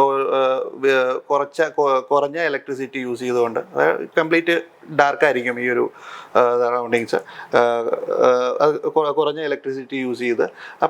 അപ്പം പെട്ടെന്ന് എന്തെങ്കിലും ഒരു ക്രിട്ടിക്കൽ അലേർട്ട് വന്നാൽ മാത്രം അവിടെ ഒരു ഹ്യൂമൻ അതൊക്കെ ബേസിക്കലി നമ്മളെ അവിടേക്കൊന്നും എത്തിയിട്ടില്ല. China is far beyond. Okay, നമ്മൾ അവിടേക്കൊന്നും എത്തിയിട്ടില്ല. എനിക്ക് തോന്നുന്നു കുറേയൊക്കെ നമുക്ക് ഇനി ചെയ്യാനുള്ളത്. ഞാൻ 2 എക്സാമ്പിൾസ് തരാം. ഓക്കെ, ഒന്ന് ജെൻ റോബോട്ടിക്സ് എന്ന് പറഞ്ഞ ട്രിവാൻഡ്രത്തുള്ള കമ്പനി. അവര് സുവേജ് ക്ലീനിങ് റോബോട്ട്സ്. ഓക്കെ, അപ്പോൾ അവർ ചെയ്യുന്നത് എന്താണ്, ഇത് ഈ ഒരു മാലിന്യത്തിലേക്ക് ഇറങ്ങുന്നത് ഒരു മനുഷ്യനാണ്. ആ ആളുടെ ലൈഫ് സ്റ്റൈല് മാറ്റിക്കൊണ്ടാണ് അയാൾ ഒരു റോബോട്ടിക് ഓപ്പറേറ്റർ ആക്കിയിട്ട് സൊസൈറ്റിയിൽ തന്നെ ആൾക്കൊരു നെയിം ഉണ്ട് അങ്ങനെ. ഓക്കെ, അപ്പോൾ ആ സെയിം റോൾ തന്നെയാണ്. ആ ആൾക്ക് അതിനെ അപ്ഗ്രേഡ് ചെയ്ത് സ്കിൽ ചെയ്യാൻ പറ്റിയാൽ ആൾക്ക് ആ റോബോട്ടിക് ഓപ്പറേറ്ററിന്റെ റോൾ എടുക്കാം ബേസിക്കലി. എന്നിട്ട് ഈ റോബോട്ട് ആയിരിക്കും പിന്നെ ആ മാലിന്യത്തിലേക്ക് ക്ലീൻ ചെയ്യുന്നതും ബാക്കിയുള്ളതൊക്കെ. അപ്പൊ അവിടെ ആ സെയിം റോള് റോബോട്ടിനെ കൊണ്ട് ഇയാൾ ചെയ്യിപ്പിക്കുകയാണ്. അത് വലിയൊരു പ്രോബ്ലത്തിന് സൊല്യൂഷനും കൂടെയാണ്. കാരണം ഈ മാൻഹോൾ ക്ലീനിങ് ഒരു സൊസൈറ്റിയൽ പ്രോബ്ലം ആണല്ലോ. അപ്പൊ അവിടെ ബേസിക്കലി ആ ആളെ റീപ്ലേസ് ചെയ്യുന്നത് ഒരു റോബോട്ട് ആണെങ്കിലും ആൾക്ക് ആ ജോലി കിട്ടുന്നുണ്ട്, അതിനെ ഓപ്പറേറ്റ് ചെയ്യാനുള്ള ജോലി. അതിനെ സ്കിൽ ചെയ്താൽ മതി. അതേപോലെ തന്നെയാണ് ബേസിക്കലി ഇപ്പൊ ചില ജോലികളുണ്ട് ആൾക്കാർക്ക് ചെയ്യാൻ തീരെ താല്പര്യമില്ല. എങ്ങനത്തെയാന്ന് വെച്ചാൽ ഇപ്പൊ ആർട്സ് ആൻഡ് കൾച്ചറിൽ തോൽപ്പാവക്കൂത്ത് എന്ന് പറഞ്ഞൊരു കലയുണ്ട്. അവിടെ ബേസിക്കലി ഇപ്പൊ ആൾക്കാരെ കിട്ടുന്നില്ല. ബിക്കോസ് ഇത് ചെയ്യാൻ ഇടയ്ക്ക് സീസണാലിറ്റി ആണ്, അതിനുള്ള ശമ്പളം കുറവാണ്, എന്നാൽ കുറെ പഠിക്കും വേണം, ഇതിനെ പറ്റിയിട്ട് കുറെ കാര്യങ്ങൾ ചെറുപ്പം മുതലേ പഠിച്ചു വരണം. അതിനുള്ള കുട്ടികൾക്കൊന്നും ഇപ്പൊ അതിനുള്ള ക്ഷമയുമില്ല, അതിനുള്ള സ്കിൽ സെറ്റ്സും അവർക്ക് അത് വേണ്ട എന്നുള്ള രീതിയിലാണ്. അപ്പൊ പക്ഷെ ആ കലേനെ നമുക്ക് നിലനിർത്തണമെങ്കിൽ ഇങ്ങനത്തെ ഓട്ടോമേഷൻസ് കൊണ്ടുവരാം നമുക്ക്. അപ്പൊ അങ്ങനെ നമുക്ക് ചില കാര്യങ്ങളിലേക്ക് നമുക്ക് സ്കിൽസ് ഡെവലപ്പ് ചെയ്ത് എങ്ങനെ ഓട്ടോമേറ്റ് ചെയ്ത് അപ്പൊ അവിടെ ജോബ്സ് ക്രിയേറ്റ് ചെയ്യാം. Okay, but at the same time അവിടെ അത് ചെയ്യാനുള്ള ആൾക്കാർ തീരെ ഇല്ല. അപ്പൊ അങ്ങനത്തെ കുറെ മേഖലകൾ ഇന്ത്യയിൽ ഇപ്പോഴും ഉണ്ട്. അപ്പൊ അതിനെ ഐഡന്റിഫൈ ചെയ്ത് അങ്ങനെ അവിടേക്ക് സ്കിൽസ്, അതാണ് ഓട്ടോമേഷൻസ് കൊണ്ടുവന്നാൽ തന്നെ നല്ലതാണ്. പിന്നെ ഇനിയിപ്പോ സാറിന്റെ ഒരു ഡ്രീം പ്രോജക്റ്റിനെ കുറിച്ച് ഞങ്ങൾ അറിഞ്ഞു, റോബോ പാർക്ക്. യെസ്, അപ്പം അതാണല്ലോ ഇപ്പം ഏറ്റവും കൂടുതൽ നിങ്ങൾ ഫോക്കസ് ചെയ്യുന്ന ഒരു കാര്യം എന്ന് പറയാം. യെസ്, അത് ഞാൻ പറഞ്ഞ പോലെ ഇപ്പൊ ബേസിക്കലി നമുക്ക് ആ ഒരു എക്കോസിസ്റ്റം, ഒരു ഫിസിക്കൽ എക്കോസിസ്റ്റം ഉണ്ടാക്കിയെടുക്കുക. ആൾക്കാർക്ക് എങ്ങനെ സ്റ്റാർട്ട് ചെയ്യണം, എന്താണ് അടുത്തത് ചെയ്യേണ്ടത് എന്നുള്ളത് എങ്ങനെ ആൾക്കാർക്ക് മനസ്സിലാക്കി കൊടുക്കുക എന്നുള്ള ഒരു ആശയത്തിലാണ് നമ്മൾ സ്റ്റാർട്ട് ചെയ്തത്. ബിക്കോസ് നമ്മൾ പറഞ്ഞ പോലെ ഇപ്പൊ അവയർനെസ് ചെയ്യുമ്പോൾ അതിലുള്ള പൊട്ടൻഷ്യൽ കാണുന്നുണ്ട്. അതേപോലെ എഡ്യൂക്കേഷനിലും അതിന്റെ പൊട്ടൻഷ്യൽ, ഇപ്പൊ ഇൻഡസ്ട്രീസിൽ പോയിട്ട് സംസാരിക്കുമ്പോൾ പ്രോഡക്ട്സ് ഡെവലപ്പ് ചെയ്യാനുള്ള പൊട്ടൻഷ്യൽ കാണുന്നുണ്ട്. ഇതെല്ലാം നമുക്ക് ഒന്നിച്ച് അല്ലെങ്കിൽ ഒറ്റയ്ക്ക് ചെയ്യാനുള്ള ഒരു പ്രശ്നങ്ങൾ ഉള്ളത് കൊണ്ടാണ് നമ്മൾ ബേസിക്കലി ഇങ്ങനത്തെ ഒരു എക്കോസിസ്റ്റം ഉണ്ടാക്കുക, ആൾക്കാരെ ഫോം ചെയ്യുക, കമ്മ്യൂണിറ്റീസ് ഫോം ചെയ്യുക. ആ കമ്മ്യൂണിറ്റീസിൽ ഈവൻ കോർപ്പറേറ്റ്സ് ഉണ്ടാവും. അപ്പൊ എങ്ങനെ നമുക്ക് അങ്ങോട്ടും ഇങ്ങോട്ടും സപ്പോർട്ട് ചെയ്തിട്ട് ഈ എക്കോസിസ്റ്റത്തിനെ ബിൽഡ് ചെയ്തെടുക്കാം, so that we can solve A lot of problems together. അപ്പൊ അതിൽ 4 വെർട്ടിക്കൽസ് ആണ് ഉള്ളത്. ഓക്കെ, അതിന്റെ ഫസ്റ്റ് വെർട്ടിക്കൽ റോബോ ലാൻഡ് എന്ന് പറഞ്ഞ അവയർനെസ് ക്രിയേറ്റ് ചെയ്യണം, ഒരു ടെക് അമ്യൂസ്മെന്റ് പാർക്ക്. വണ്ടർല പോലെ എങ്ങനെയാണ് നമുക്ക് അവിടെ വന്ന് ടെക്നോളജി എന്താന്നുള്ളത് മനസ്സിലാക്കുക. റോബോട്ടിക്സ് മാത്രമല്ല, അതിനെ ബന്ധപ്പെട്ട് കിടക്കുന്ന AI, IoT, digital manufacturing, VR, AR, drones, even നമുക്ക് അവിടെ ഓട്ടോണമസ് കാർസ് ഉണ്ടാവും, ഇലക്ട്രിക് വെഹിക്കിൾസ് ഉണ്ടാവും. ഓക്കെ. അപ്പോൾ അങ്ങനെ ആ ടെക്നോളജീസ് എന്താണെന്നുള്ളത് മനസ്സിലാക്കുക. ഓക്കെ, അപ്പോൾ മനസ്സിലാക്കുമ്പോൾ ബേസിക്കലി അതിനുള്ള ജോലി സാധ്യതകൾ ഏതൊക്കെ ഇൻഡസ്ട്രീസിലാണ് ഇത് യൂസ് ചെയ്യണത്, അപ്പോൾ അങ്ങനത്തെ കുറെ അണ്ടർസ്റ്റാൻഡിങ് ആൾക്കാർക്ക് കിട്ടും. വെരി ഇന്ററാക്റ്റീവ്, ഇമേഴ്സീവ് ആയിരിക്കും. ഓക്കെ. ഓക്കെ, അപ്പോൾ അതിപ്പോൾ നമ്മളൊരു ഗെയിമിഫൈഡ് രീതിയിലാണ് ചെയ്യുന്നത്. ഓക്കെ, അപ്പോൾ അവിടെ കുറെയൊക്കെ പേഴ്സണലൈസ്ഡ് എക്സ്പീരിയൻസ് കൊണ്ടുവരാൻ പറ്റും. പിന്നെ 3D വിഷ്വൽസ് ഒക്കെ വെച്ചിട്ട് അല്ലേ? 3D വിഷ്വൽസും ബാക്കിയുള്ള ടെക്നോളജീസ് ഒക്കെ വെച്ചിട്ട് എങ്ങനെ ആ ഒരു എങ്ങനെ സയന്റിഫിക് ടെമ്പർ ആൾക്കാരുടെ സയൻസിനെ പറ്റിയിട്ടുള്ള അണ്ടർസ്റ്റാൻഡിങ് കൂട്ടാം. ഓക്കെ. ഓക്കെ, ഇത് ബിക്കോസ് ഇതെല്ലാം അണ്ടർലൈങ് സയൻസ് ആണല്ലോ ഇതിന്റെ. അപ്പൊ ആ അണ്ടർലൈങ് സയൻസ് എങ്ങനെ സയന്റിഫിക് ടെമ്പർ എങ്ങനെ കൂട്ടാം, എങ്ങനെ ആൾക്കാർക്ക് ഇത് ടെക്നോളജീസിലുള്ള മാറ്റങ്ങൾ മനസ്സിലാക്കി കൊടുക്കുക എന്നുള്ളതാണ്. അപ്പൊ ആ ഫസ്റ്റ് വേർട്ടിക്കൽ ആ ഒരു അവയർനെസ് ക്രിയേറ്റ് ചെയ്യാം. ഓക്കെ. വൺസ് അത് ക്രിയേറ്റ് ചെയ്ത് എക്സൈറ്റ് ചെയ്ത് കഴിഞ്ഞാൽ അവിടെയും ബേസിക്കലി നമ്മൾ ഒറ്റയ്ക്കല്ല, കുറെ കമ്പനീസിനെ നമ്മൾ അസോസിയേറ്റ് ചെയ്യുന്നുണ്ട് to ensure that they are bringing their projects or exhibits over here. Okay. And so we can showcase to people how technology is. Okay. Once അവർ എക്സൈറ്റ് ചെയ്ത് കഴിഞ്ഞാൽ then we bring them into the education of the learning vertical. അവിടെ 1/2 മണിക്കൂർ തുടങ്ങി ഒരു 2 കൊല്ലം വരെയുള്ള skilling, quick skilling, reskilling അല്ലെങ്കിൽ എംപ്ലോയബിലിറ്റിക്ക് lead ചെയ്യുന്ന കോഴ്സസ് ഉണ്ട്. ഓക്കെ. ഓക്കെ, ഇത് കുട്ടികൾ തുടങ്ങി മുതിർന്നവർക്ക് വരെ ഇതിൽ പങ്കെടുക്കാം. ഓക്കെ. അവിടെ ഏജ് ഒരു ബാരിയർ അല്ല. ഓക്കെ. ഓക്കെ, ബിക്കോസ് ഞാൻ പറഞ്ഞ പോലെ ഇപ്പോൾ ഡോക്ടേഴ്സ് ആണെങ്കിലും അവർക്ക് ആ മേഖലയിൽ ഹെൽത്ത് കെയറിൽ എന്തൊക്കെയാണ് നടക്കുന്നത്, എങ്ങനെ അവർക്ക് ടെക്നോളജി യൂസ് ചെയ്ത് ഒരു സർജറീസ് ചെയ്യാം, അല്ലെങ്കിൽ എങ്ങനെ IoT യൂസ് ചെയ്തിട്ട് ഒരു ഹോസ്പിറ്റലിനെ കണക്റ്റഡ് ആക്കാം. ഓക്കെ, അങ്ങനത്തെ കുറെ ഇഷ്യൂസ് അല്ലെങ്കിൽ അവർക്ക് അതിനെ പറ്റിയിട്ട് പഠിക്കാം ബേസിക്കലി എങ്ങനെ. ഓക്കെ, സോ അതൊക്കെയാണ് നമ്മളവിടെ ബേസിക്കലി കൊണ്ടുവരുന്നത്. Okay, so it's not only doctors, lawyers, chefs, ഏതൊരു ഇൻഡസ്ട്രിയിലുള്ള ആൾക്കാർക്കും വന്നിട്ട് അങ്ങനത്തെ 1 day കോഴ്സസോ അല്ലെങ്കിൽ ½ an hour കോഴ്സസോ ചെയ്യാം. And it will be more by, ഇപ്പം ഞാൻ കുറച്ച് നേരത്തെ പറഞ്ഞ പോലെ problem based learning by doing, കൈ വെച്ചിട്ട് തന്നെ ചെയ്ത് ഓരോ ഡെവലപ്പ് ചെയ്ത് പഠിക്കുക എന്നുള്ള രീതിയിൽ തന്നെയാണ് നമ്മൾ കൊണ്ടുവരുന്നത്. ഹാൻഡ്സ് ഓൺ ലേണിംഗ് കൊണ്ടുവരുന്നുണ്ട്. പിന്നെ തേർഡ് വെർട്ടിക്കൽ എങ്ങനെയാണെന്ന് വെച്ചാൽ പ്രൊഡക്റ്റ് ആൻഡ് സൊല്യൂഷൻസ് ആണ്. അപ്പോൾ ബേസിക്കലി ഇന്നോവേഷൻ, അതായത് R&D ചെയ്തിട്ടോ അല്ലെങ്കിൽ എക്സിസ്റ്റിംഗ് ആയിട്ടുള്ള പ്രൊഡക്ട്സിനെ ഇന്റഗ്രേറ്റ് ചെയ്തിട്ട് എങ്ങനെ കസ്റ്റമൈസ് സൊല്യൂഷൻസ് പ്രൊവൈഡ് ചെയ്യാന്നുള്ളതാണ്. ഇപ്പൊ നമുക്ക് കുറെ ഇൻഡസ്ട്രീസിൽ നിന്ന് അങ്ങനെ ചലഞ്ചസ് വരുന്നുണ്ട്. From media, from the banking sector, from hospitality, even production, manufacturing. ഇപ്പോഴും നമ്മുടെ MSME സെക്ടർസ് ഫുള്ള് മാനുഫാക്ചറിംഗിലേക്ക് വന്നിട്ടില്ല. ഇപ്പൊ AI വെച്ചിട്ട് തന്നെ നമുക്ക് കുറെ കാര്യങ്ങൾ ചെയ്യാൻ പറ്റും. ഓക്കെ, അപ്പൊ അങ്ങനത്തെ ടെക്നോളജി യൂസ് ചെയ്തിട്ട് എങ്ങനെ ഫാസ്റ്റ് സൊല്യൂഷൻസ് കൊടുക്കാൻ പറ്റും, എങ്ങനെ നല്ല കസ്റ്റമൈസ് സൊല്യൂഷൻസ് ആൾക്കാർക്ക് കൊടുക്കാൻ പറ്റും. ഓക്കെ. അപ്പൊ അങ്ങനത്തെ പ്രൊഡക്റ്റ് ആൻഡ് സൊല്യൂഷൻസ് ആണ് തേർഡ് വെർട്ടിക്കലിൽ വരുന്നത്. പിന്നെ ലാസ്റ്റ് വെർട്ടിക്കൽ ഞാൻ പറഞ്ഞ പോലെ ഒറ്റയ്ക്ക് ചെയ്യാൻ പറ്റില്ല. അപ്പോൾ നമ്മൾ ഒരു 10-10 ടെക് സ്റ്റാർട്ടപ്സിനെ എല്ലാ കൊല്ലവും ഇതിന്റെ ഉള്ളിലേക്ക് ഇൻക്യുബേറ്റ് ചെയ്യും. അപ്പോൾ അവർക്ക് ഈ ഇൻഫ്രാസ്ട്രക്ചർ യൂസ് ചെയ്തിട്ട് പ്രൊഡക്ട്സ് ഡെവലപ്പ് ചെയ്തെടുക്കാം. എന്താ പറയാ, നല്ലൊരു ആശയമാണ്. കാരണം എന്താ വെച്ച് കഴിഞ്ഞാൽ കേരളത്തിൽ നമുക്ക് കിട്ടാത്തൊരു കാര്യം എന്ന് പറഞ്ഞു കഴിഞ്ഞാൽ ഒരുപാട് ഇനിഷ്യേറ്റീവ് നമ്മുടെ ഗവൺമെൻറ് എടുക്കുന്നുണ്ട്. പക്ഷേ എന്നാലും നമുക്ക് ഫുൾ ഫ്ലെഡ്ജ് ആയിട്ട് ആളുകൾക്ക് കിട്ടാത്തൊരു കാര്യം എന്ന് പറഞ്ഞു കഴിഞ്ഞാൽ ഈ ഒരു ഇൻക്യുബേറ്ററിൻ്റെ സപ്പോർട്ട്, അല്ലാന്നുണ്ടെങ്കിൽ ഒരു പ്രൈമായിട്ടുള്ള സ്റ്റാർട്ടപ്സ്, ഒരുപാട് ഐഡിയാസ് ഉള്ള യുവാക്കളുണ്ട്. പക്ഷെ അവർക്ക് ആക്ച്വലി ഈ ഒരു എന്താ പറയുക, ഒരു സ്പേസ് അവരെ ഒന്ന് കൊണ്ടിരുത്തി അവരെ എന്താ പറയുക ഒന്ന് മെൻറ്റർ ചെയ്ത് അവർക്കൊരു പേഴ്സണൽ മെൻറ്ററിങ് കൊടുത്ത്, അല്ലാന്നുണ്ടെങ്കിൽ അവർക്ക് വേണ്ട സീഡ് ഫണ്ടിനൊരു സപ്പോർട്ട്, നമ്മൾ സീഡ് ഫണ്ട് ചെയ്യാൻ ഒരുപാട് ആൾക്കാർ റെഡിയാണ് കേരളത്തിൽ. എനിക്ക് തോന്നുന്നു അതിൽ ഏറ്റവും ഉപരി ഉള്ള ചലഞ്ച് എന്താണെന്ന് വെച്ചാൽ ആൾക്കാർക്ക് ഹാർഡ്വെയറിലേക്കുള്ള ആക്സസ് ആണ്. ആ ഹാർഡ്വെയർ ആക്സസ് ആണ് നമ്മളിവിടെ കൊടുക്കുന്നത്. Okay, at a very low cost or nil cost എന്ന് തന്നെ പറയാം. ഓക്കെ, ഇപ്പൊ മേക്കർ സ്പേസിൽ അവർക്ക് ഈ ഹാർഡ്വെയർസ് വെച്ചിട്ട് അവർക്ക് ഒരു ഫസ്റ്റ് പ്രോട്ടോടൈപ്പ് തന്നെ ഉണ്ടാക്കാം. ഓക്കെ, അപ്പൊ അതിലേക്ക് ഇപ്പൊ ഈവൻ കോളേജ് കുട്ടികൾക്ക് ആ മേക്കർ സ്പേസിലേക്ക് ആക്സസ് ഉണ്ട്. ഓക്കെ, അവർക്കൊരു സബ്സ്ക്രിപ്ഷൻ എടുത്ത് അവിടെ വന്ന് ആ ഹാർഡ്വെയർസ് ഒക്കെ ഫ്രീ ആയിട്ട് ആക്സസ് ചെയ്യാം. അവർക്ക് ജസ്റ്റ് അത് ഉണ്ടാക്കാനുള്ള ഒരു ഐഡിയ ഉണ്ടായാൽ മതി. ഓക്കെ, അപ്പോൾ ആ ഒരു ആക്സസിബിലിറ്റിയാണ് നമ്മളിവിടെ കൊടുക്കുന്നത് പിള്ളേർക്ക്. അപ്പോൾ ആ വൺസ് അത് കൊടുത്തു കഴിഞ്ഞാൽ തന്നെ നമുക്കറിയാം ബേസിക്കലി അവർക്ക് പുതിയ പ്രൊഡക്ട്സ് ഈ ഇൻഫ്രാസ്ട്രക്ചർ വെച്ചിട്ട് തന്നെ പുതിയത് ഉണ്ടാക്കാം. Okay, and ideas will start flowing. അപ്പോൾ ആ ഐഡിയാസ്, ക്രിയേറ്റിവിറ്റി സ്കിൽസ് അല്ലെങ്കിൽ ക്രിട്ടിക്കൽ തിങ്കിങ് സ്കിൽസ് കൊണ്ടുവരിക എന്നുള്ളതാണ് നമ്മളത് ചെയ്യുന്നത്. അതിൻ്റെ ബേസ് അതാണ്. ഓക്കെ, എങ്ങനെ അടുത്തൊരു ഫ്യൂച്ചർ ജനറേഷനെ എംപ്ലോയബിലിറ്റി അല്ല, ലെറ്റ് ദം ബി എംപ്ലോയേഴ്സ്, അവർക്ക് കുറെ ആൾക്കാർ എംപ്ലോയ് ചെയ്യാൻ പറ്റണം. എന്നിട്ട് പുതിയ ടെക്നോളജിയിലേക്ക് അവർക്കും ഡെവലപ്പ് ചെയ്യാൻ പറ്റണം എന്നുള്ളതാണ്. പിന്നെ ഇപ്പം നമുക്ക് ഈ റീസെൻ്റ്ലി നമ്മൾ ആർഡുനോയുടെ ഒരു പാർട്ട്ണർ ആയല്ലോ, അപ്പം എന്താണ് ആർഡുനോ എന്ന് നമുക്കൊന്ന് ജസ്റ്റ് ഒന്ന് ചെറുതായിട്ടൊന്ന് പറഞ്ഞു കൊടുക്കാം. കാരണം ആർഡുനോ എന്ന് പറഞ്ഞ് പാർട്ണർ ആയി എന്ന് പറഞ്ഞാൽ എന്താണ് ആർഡുനോ എന്ന് പെട്ടെന്ന് ആൾക്കാർക്ക് പിടിയിട്ടില്ല. സോ ഏറ്റവും സിമ്പിളായിട്ട് സാറിന് പറയാൻ പറ്റും ആർഡുനോ എന്താണെന്ന്, പിന്നെ അതിലെങ്ങനെയാണ് ഇനിയിപ്പോൾ നമുക്ക് കൂടുതൽ ആൾക്കാരെ ഇതിലേക്ക് ഇൻവോൾവ് ചെയ്യിക്കാൻ പറ്റുന്നത്, കൂടുതൽ സ്കൂൾസിലേക്ക് നമുക്ക് എങ്ങനെ ഈ ഒരു ടെക്നോളജി എത്തിക്കാം, കൂടുതൽ എന്താ പറയുക സ്റ്റുഡൻസിനെ എങ്ങനെ ഇതിൽ കേപ്പബിൾ ആക്കാം. ആർഡിനോ എന്ന് പറഞ്ഞാൽ ബേസിക്കലി ഇപ്പം നമ്മളൊരു റോബോട്ടിനെ എടുക്കുകയാണെങ്കിൽ it just like A human being. അതിന് ചിന്തിക്കാനും അതിന് പ്രവർത്തിക്കാനും ഒരു തലച്ചോറ് വേണമല്ലോ. ആ തലച്ചോറിനെ ഒരു ബോർഡിലേക്ക് കൺവേർട്ട് ചെയ്യാണ്. ആ ഒരു ബോർഡ് വെച്ചിട്ടാണ് പിള്ളേർ ആദ്യമൊക്കെ റോബോട്ട്സ് ഉണ്ടാക്കി പഠിക്കുന്നത്. അപ്പോൾ ഒരു മേക്കർ കമ്മ്യൂണിറ്റി അല്ലെങ്കിൽ ഒരു ഹോബി എന്നുള്ള രീതിയിലാണ് ബേസിക്കലി ആർഡിനോ ബോർഡ്സിനെ ആൾക്കാർ കാണുന്നത്. അതൊരു ഇറ്റാലിയൻ ബേസ്ഡ് കമ്പനിയാണ്.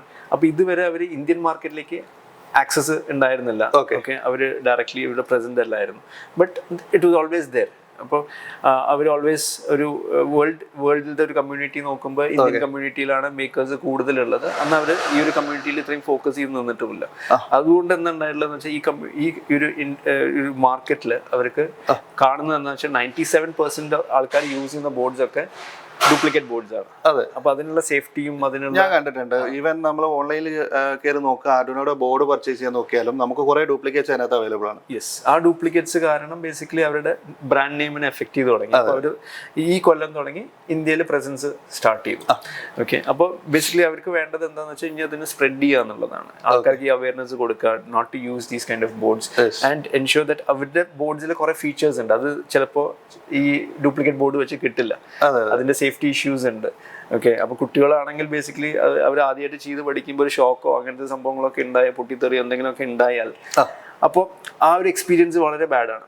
അതൊക്കെ അവോയ്ഡ് ചെയ്യാനാണ് ആർഡിനോ ഈ ഒരു മാർക്കറ്റിലേക്ക് എൻ്റർ ചെയ്ത് നമ്മളെ പോലുള്ള ആൾക്കാരെ ഒരു എഡു പാർട്ട്ണർ ആക്കി അവർക്ക് ഈ ഒരു അണ്ടർസ്റ്റാൻഡിങ് കൊടുക്കുക. ബിക്കോസ് ഇപ്പോൾ അവർ നീതി ആയോഗായിട്ട് ബേസിക്കലി സ്കൂൾസിലേക്ക് ആക്സസിബിലിറ്റി അവർക്ക് കിട്ടിയിട്ടുണ്ട്. ഗ്രാൻഡഡ് ആണ്, permissions are granted. So come to schools and things like that. അവരുടെ സിലബസിലേക്ക് കൊണ്ടുവരാനുള്ള പ്ലാൻസ് ആണ്. Okay, very soon it will happen. അപ്പോൾ അതുകൂടെ എന്താണെന്ന് വെച്ചാൽ അവരും പുതിയ പുതിയ കിറ്റ്സും അങ്ങനത്തെ സാധനങ്ങളൊക്കെ ഉണ്ടാക്കിയെടുക്കുകയാണ്. അപ്പം ആ ഒരു മേക്കർ കമ്മ്യൂണിറ്റിയിൽ ഉള്ള ആൾക്കാരെ അവരെ ബേസിക്കലി അടുത്തൊരു ലെവലിലേക്ക് കൊണ്ടുപോകുക എന്നുള്ളതാണ് അവരുടെ ആഗ്രഹം. And also at the same time ensure that ഈ കിറ്റ്സ് വെച്ചിട്ട് തന്നെ ഇൻഡസ്ട്രി റിലേറ്റഡ് പ്രൊഡക്ട്സ് ഉണ്ടാക്കാൻ പറ്റും. കുറെയൊക്കെ കമ്പനീസ് ബോഷും BMW പോലെയുള്ള കമ്പനീസ് ഒക്കെ പ്രോട്ടോടൈപ്പിംഗ് ചെയ്യുന്നത് ആർഡിനോന്റെ ബോർഡ് വെച്ചിട്ടാണ്. ഈവൻ ഇൻഡസ്ട്രി റിലേറ്റഡ് കുറെ ചിപ്പുകളില്ലേ, ആർഡിനോ നാനോ, ഊണോയുടെ ഏക്കും മിനിമ വൈഫൈ ഒക്കെ ഉണ്ട്. പുതിയ കിറ്റ്സും ഇറക്കുന്നുണ്ട്. ഇപ്പോൾ IoT-ലുണ്ട്, it is there in AI, PLC kits ഉണ്ട്. അപ്പൊ ഇങ്ങനത്തെ കിറ്റ്സ് ഒന്നും നമ്മുടെ മാർക്കറ്റിൽ ഇതുവരെ ആൾക്കാർക്ക് അറിയില്ല. ആർഡിനോ എന്ന് പറയുമ്പോൾ ഒരു ചെറിയ കാര്യമല്ല. ഗ്ലോബലി എന്താ പറയാ, ഏറ്റവും കൂടുതൽ മേക്കേഴ്സ് കമ്മ്യൂണിറ്റി അല്ലെങ്കിൽ ഇൻഡസ്ട്രിയൽ ഓട്ടോമേഷൻ ഉപയോഗിക്കുന്ന ചിപ്സെറ്റുകളാണ് ഈ ആർഡിനോയുടെ ചിപ്സെറ്റുകൾ. പിന്നെ അതിന്റെ ഇന്ത്യയിലെ ആദ്യത്തെ പാർട്ണറാണ് ഇങ്കർ റോബോട്ടിക്സ് അല്ലേ? We are the first edu partners. And also at the same time നമ്മൾ നോക്കുന്നത് എങ്ങനെയാണെന്ന് വെച്ചാൽ ആ ആർഡിനോയുടെ partnership is all because of robo park. അത് നമ്മുടെ വിഷനിൽ കണ്ടിട്ട്. So it is also validation that we are in the right path for us. Okay, so these are the kind of small things that help us to establish that okay, we are doing the right thing. People see that whatever we are doing is making sense for them. Okay, appo anganeyana nammal Arduino partners ആയി. ഇപ്പൊ basically നമ്മൾ നോക്കുന്നത് കോളേജസിലേക്കും അത് എങ്ങനെ കൊണ്ടുവരാന്നുള്ളതാണ്. Centre of excellence. ആർഡിനോയുടെ centre of excellence എന്ന് പറയുമ്പോൾ ഇന്ത്യയിലാകെ 3 സെന്റർ ഓഫ് എക്സലൻസ് മാത്രമല്ലേ ഉള്ളൂ. ഇപ്പൊ ഞാൻ പറഞ്ഞ പോലെ ഈ കൊല്ലം സ്റ്റാർട്ട് ചെയ്തിട്ടേ ഉള്ളൂ. അപ്പൊ വെരി സൂൺ അവർ അത് എക്സ്പാൻഡ് ചെയ്യുന്നുണ്ട്. ആ സെന്റർ ഓഫ് എക്സലൻസ് എക്സ്പാൻഡ് ചെയ്യാൻ നോക്കുന്നുണ്ട്. ഓക്കെ, അവിടെ നമുക്ക് ചെയ്യാൻ ഉള്ളത് ബേസിക്കലി ഇപ്പൊ എന്തുകൊണ്ടാണ് അത് ഇമ്പോർട്ടൻ്റ് ആയിട്ടുള്ളതെന്ന് വെച്ചാൽ വെരി സിമ്പിൾ ആണ്. ഇപ്പം ഈവൻ നമ്മുടെ സ്കൂൾസിൽ സയൻസ് പ്രോജക്ട്സ് ചെയ്യുമ്പോൾ കുറേയൊക്കെ കുട്ടികൾ യൂസ് ചെയ്യുന്നത് ആർഡിനോന്റെ കിറ്റ്സ് ആണ്. Okay, and at the same time കോളേജസിൽ ഫൈനൽ ഇയർ പ്രോജക്ട്സ് ചെയ്യുമ്പോഴും കുറേയൊക്കെ 60-70% students are still using only Arduino kits which is the base kit. ആ കിറ്റിന്ന് അവർ ഇംപ്രൂവൈസ് ചെയ്യുന്നില്ല to go to the next. അതിന്റെ തന്നെ അഡ്വാൻസ് കിറ്റ്സ് ഉണ്ട് ആർഡിനോന്റെ. ഇപ്പൊ ഞാൻ പറഞ്ഞ പോലെ നിക്ല, ഒപ്റ്റ, പ്രോയിന്റ അങ്ങനത്തെ കുറെ കിറ്റ്സ് ഉണ്ട്. അത് വെച്ചിട്ട് പെർഫോമൻസ് ഇൻക്രീസ് ചെയ്യാൻ പറ്റും. പക്ഷെ അങ്ങനത്തെ കിറ്റ്സിലേക്കൊന്നും കുട്ടികൾ എക്സ്പോസ് ആയിട്ടില്ല. ഇപ്പോഴും ബേസിക്കലി ആ ഈവൻ ചിലർ ഡ്യൂപ്ലിക്കേറ്റ് കിറ്റ്സ് വെച്ചിട്ട് തന്നെയാണ് ഇപ്പോഴും ഫൈനൽ പ്രോസസ് ചെയ്യുന്നത്. അപ്പോൾ അതിലേക്ക് അപ്ഗ്രേഡ് ചെയ്തില്ലെങ്കിൽ ഇവർക്ക് ഇൻഡസ്ട്രിയിൽ ജോലി കിട്ടാനുള്ള സാധ്യതകൾ വളരെ കുറവാണ്. അപ്പോൾ അവിടെയാണ് നമ്മൾ ആ സെന്റർ ഓഫ് എക്സലൻസ് സ്കൂൾ കോളേജസിലേക്കും പിച്ച് ചെയ്യുന്നത്. Okay, so that they start using advance kits. Okay, അല്ലെങ്കിൽ അവിടെ ഉള്ളത് ഇപ്പോൾ വെരി സിമ്പിൾ. ഇപ്പോൾ ഒരു 27,000 ആർഡിനോന്റെ എഞ്ചിനീയറിംഗ് കിറ്റ് ഉണ്ട്. അതിൽ 3 പ്രോജക്ട്സ് ആണ്. ഒരു സെൽഫ് ബാലൻസിങ് സൈക്കിൾ, മറ്റേ ഗൈറോസ്കോപ്പിക് ഒക്കെ വെച്ചിട്ടുള്ള സെൽഫ് ബാലൻസ് സൈക്കിൾ, അതേപോലെ ഒരു ഹാൻഡ് റൈറ്റിംഗ് റോബോട്ട്, ഓക്കെ, പിന്നെ ഒരു ക്യാമറ വെച്ചിട്ടുള്ള ഒരു വീൽഡ് റോബോട്ട്. ഈ 3 പ്രോജക്ട്സും basically it's very interesting projects which students in engineering are getting for 27,000. Okay, അത് വേറെ എവിടെയെങ്കിലും പോയി ഇത് സെൽഫായിട്ട് ചെയ്യാനും പറ്റും അവർക്ക്. ഓക്കെ, വേറെ എവിടെയെങ്കിലും പോയി പഠിക്കുകയാണെങ്കിൽ it will cost around more than that. Okay, ആ ഒരു ഡിഫറൻസ് ആണ് ആർഡിനോ കൊണ്ടുവരുന്നത് മാർക്കറ്റിലേക്ക്, അപ്പോൾ അവരുടെ സിലബസും ബാക്കിയുള്ളതൊക്കെ വെച്ചിട്ട്. അപ്പോൾ അവിടെ നമുക്ക് റിയലി സപ്പോർട്ട് ചെയ്യാൻ പറ്റും ഈ സെന്റർ ഓഫ് എക്സലൻസും ബാക്കിയുള്ളതൊക്കെ വെച്ചിട്ട്. പിന്നെ ആ ഒരു അണ്ടർസ്റ്റാൻഡിങ് കൊണ്ടുവരിക എന്നുള്ളത്, ആർഡിനോന്റെ കേപ്പബിലിറ്റീസ് കൊണ്ടുവരിക. പിന്നെ ഏറ്റവും ഇൻട്രസ്റ്റിംഗ് ആയിട്ടുള്ളത് അതിൽ എന്താണെന്ന് വെച്ചാൽ അവരൊരു പ്രൊജക്ട് ഹബ് ഉണ്ട്. ഓക്കെ, ആ പ്രൊജക്ട് ഹബിൽ ഏതെങ്കിലും കുട്ടികളുടെ പ്രൊജക്ട്സ് സബ്മിറ്റ് ചെയ്യുകയാണെങ്കിൽ and അവർ അപ്രൂവ് ചെയ്യുകയാണെങ്കിൽ world wide recognition, international recognition അവർക്ക് കിട്ടും. സോ ഒരു സ്കൂളിന് അല്ലെങ്കിൽ ഒരു കോളേജിന് ആർഡിനോയുടെ സെന്റർ ഓഫ് എക്സലൻസ് അവർക്ക് ഒരു ലാബ് ക്രിയേറ്റ് ചെയ്യണം. സോ നമുക്ക് എങ്ങനെ നമുക്ക് ഇങ്കർ റോബോട്ടിക്സിന് സ്കൂളിനെ സപ്പോർട്ട് ചെയ്യാൻ സാധിക്കും? നമുക്ക് സപ്പോർട്ട് ചെയ്യാൻ രണ്ട് രീതിയിൽ സപ്പോർട്ട് ചെയ്യാം. ഒന്ന് എക്യുപ്മെന്റ്സ് മാത്രം പ്രൊവൈഡ് ചെയ്തിട്ട് സപ്പോർട്ട് ചെയ്യാം.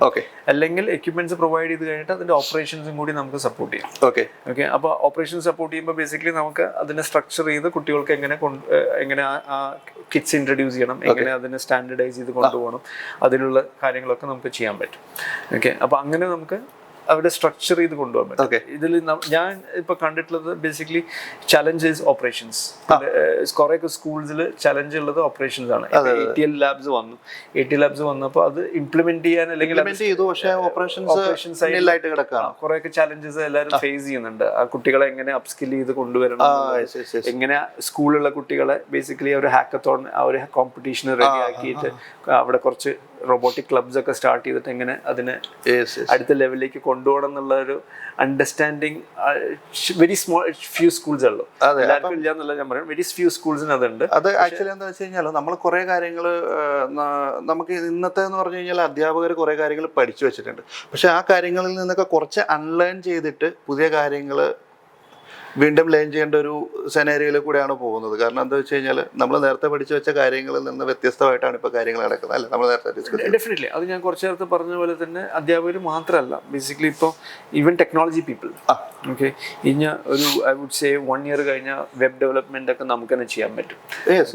ഓൾറെഡി ടൂൾസ് ഈവൻ ഇപ്പം തന്നെ പറ്റുമല്ലോ. നമുക്ക് ഗൂഗിൾ ഫ്ലോ യൂസ് ചെയ്തുകൊണ്ട് നമുക്കിപ്പം വീഡിയോസ് ക്രിയേറ്റ് ചെയ്യാനോ, അല്ലെങ്കിൽ ഇപ്പം നമുക്ക് ജെമിനയുടെ ഒക്കെ പെയ്ഡ് വെർഷനാണ് യൂസ് ചെയ്യുന്നതെന്നുണ്ടെങ്കിൽ ഇവൻ നമുക്കൊരു വെബ്സൈറ്റ് ക്രിയേറ്റ് ചെയ്യാനോ അല്ലെങ്കിൽ ഒരു ആപ്പ് ക്രിയേറ്റ് ചെയ്യാനോ വളരെ ഈസി ആയിട്ട് പറ്റും. പിന്നെ ലവബിൾ, ഇങ്ങനെ ഒരുപാട് പ്ലാറ്റ്ഫോമുകൾ ഇപ്പം ലവബിൾ ഉണ്ട്, റെപ്ലിറ്റ് ഉണ്ട്. അപ്പൊ അങ്ങനെ കുറെ പ്ലാറ്റ്ഫോംസ് അവൈലബിൾ ആണ് ബേസിക്കലി ഇങ്ങനത്തെ ആപ്പ് ഡെവലപ്പ് ചെയ്യാൻ. അപ്പൊ ബേസിക്കലി എന്താണ്ടാവുക വെച്ചാൽ ആൾക്കാർക്ക് ഒരു പ്രോബ്ലം ഉണ്ടായാൽ മതി, കോഡിങ് അറിയണമെന്നില്ല. ഓക്കെ, അപ്പൊ അത് ബേസിക്കലി അവർക്ക് തന്നെ ഡെവലപ്പ് ചെയ്യാം. വീട്ടിലിരുന്നിട്ട് തന്നെ ഒരു പെയ്ഡ് സബ്സ്ക്രിപ്ഷൻ എടുത്തു കഴിഞ്ഞാൽ അത് 1 monthലോ ലെസ് ദൻ a monthൽ അവർക്ക് അത് ചെയ്യാൻ പറ്റും. അവർക്ക് ഒരു ഐഡിയ ഉണ്ടെങ്കിൽ ആ ഐഡിയ നമുക്കിപ്പോൾ ഒരു ആപ്പാക്കി മാറ്റണമെങ്കിൽ വിത്തിൻ 2 days 3 days ചെയ്യാൻ പറ്റും. അത്യാവശ്യം കോഡിങ് അറിയാവുന്നവർക്ക് ഒരു വിത്തിൻ 2 days 3 days അത് ഫുള്ള് എന്താ പറയുക, ഒരു ആപ്പ് അവർക്ക് ക്രിയേറ്റ് ചെയ്ത് ആപ്പിനെ നമുക്ക് ഡിപ്ലോയ് ചെയ്യാൻ റെഡിയാക്കി എടുക്കാം. യെസ്, അപ്പോൾ ആ ഒരു കാലഘട്ടത്തിലേക്കാണ് നമ്മൾ പോകുന്നത്. അപ്പോൾ ബേസിക്കലി നമുക്കും വേണ്ടത് ആ കുട്ടികൾക്ക് എങ്ങനെ അത് ചെയ്യാൻ പറ്റും എന്നുള്ളത്, പെട്ടെന്ന് എങ്ങനെ ചെയ്യാൻ പറ്റും, എങ്ങനെ സോൾവ് ചെയ്യാൻ പറ്റും. ഇപ്പോൾ ആർഡിനോന്റെ തന്നെ കോഡിങ് അറിയണമെന്നില്ല, അതിൻ്റെ ഉള്ളിൽ തന്നെ AI അസിസ്റ്റന്റ് ഉണ്ട്. പുതിയ അവരുടെ ക്ലൗഡ് സോഫ്റ്റ്വെയറിൽ AI അസിസ്റ്റന്റ് ഉണ്ട്. അപ്പോൾ അതിന്റെ സബ്സ്ക്രിപ്ഷൻ എടുത്താൽ തന്നെ ഫ്രീയിൽ തന്നെ ബേസിക്കലി ഒരു 30 പ്രോംപ്റ്റ്സ് സെർച്ച് ചെയ്യാം ഒരു മാസം. അപ്പോൾ 1 per day വെച്ച് ചെയ്യാം. ഓക്കെ, അപ്പോൾ അത് it is good. It is really good for them to start off with these kind of things.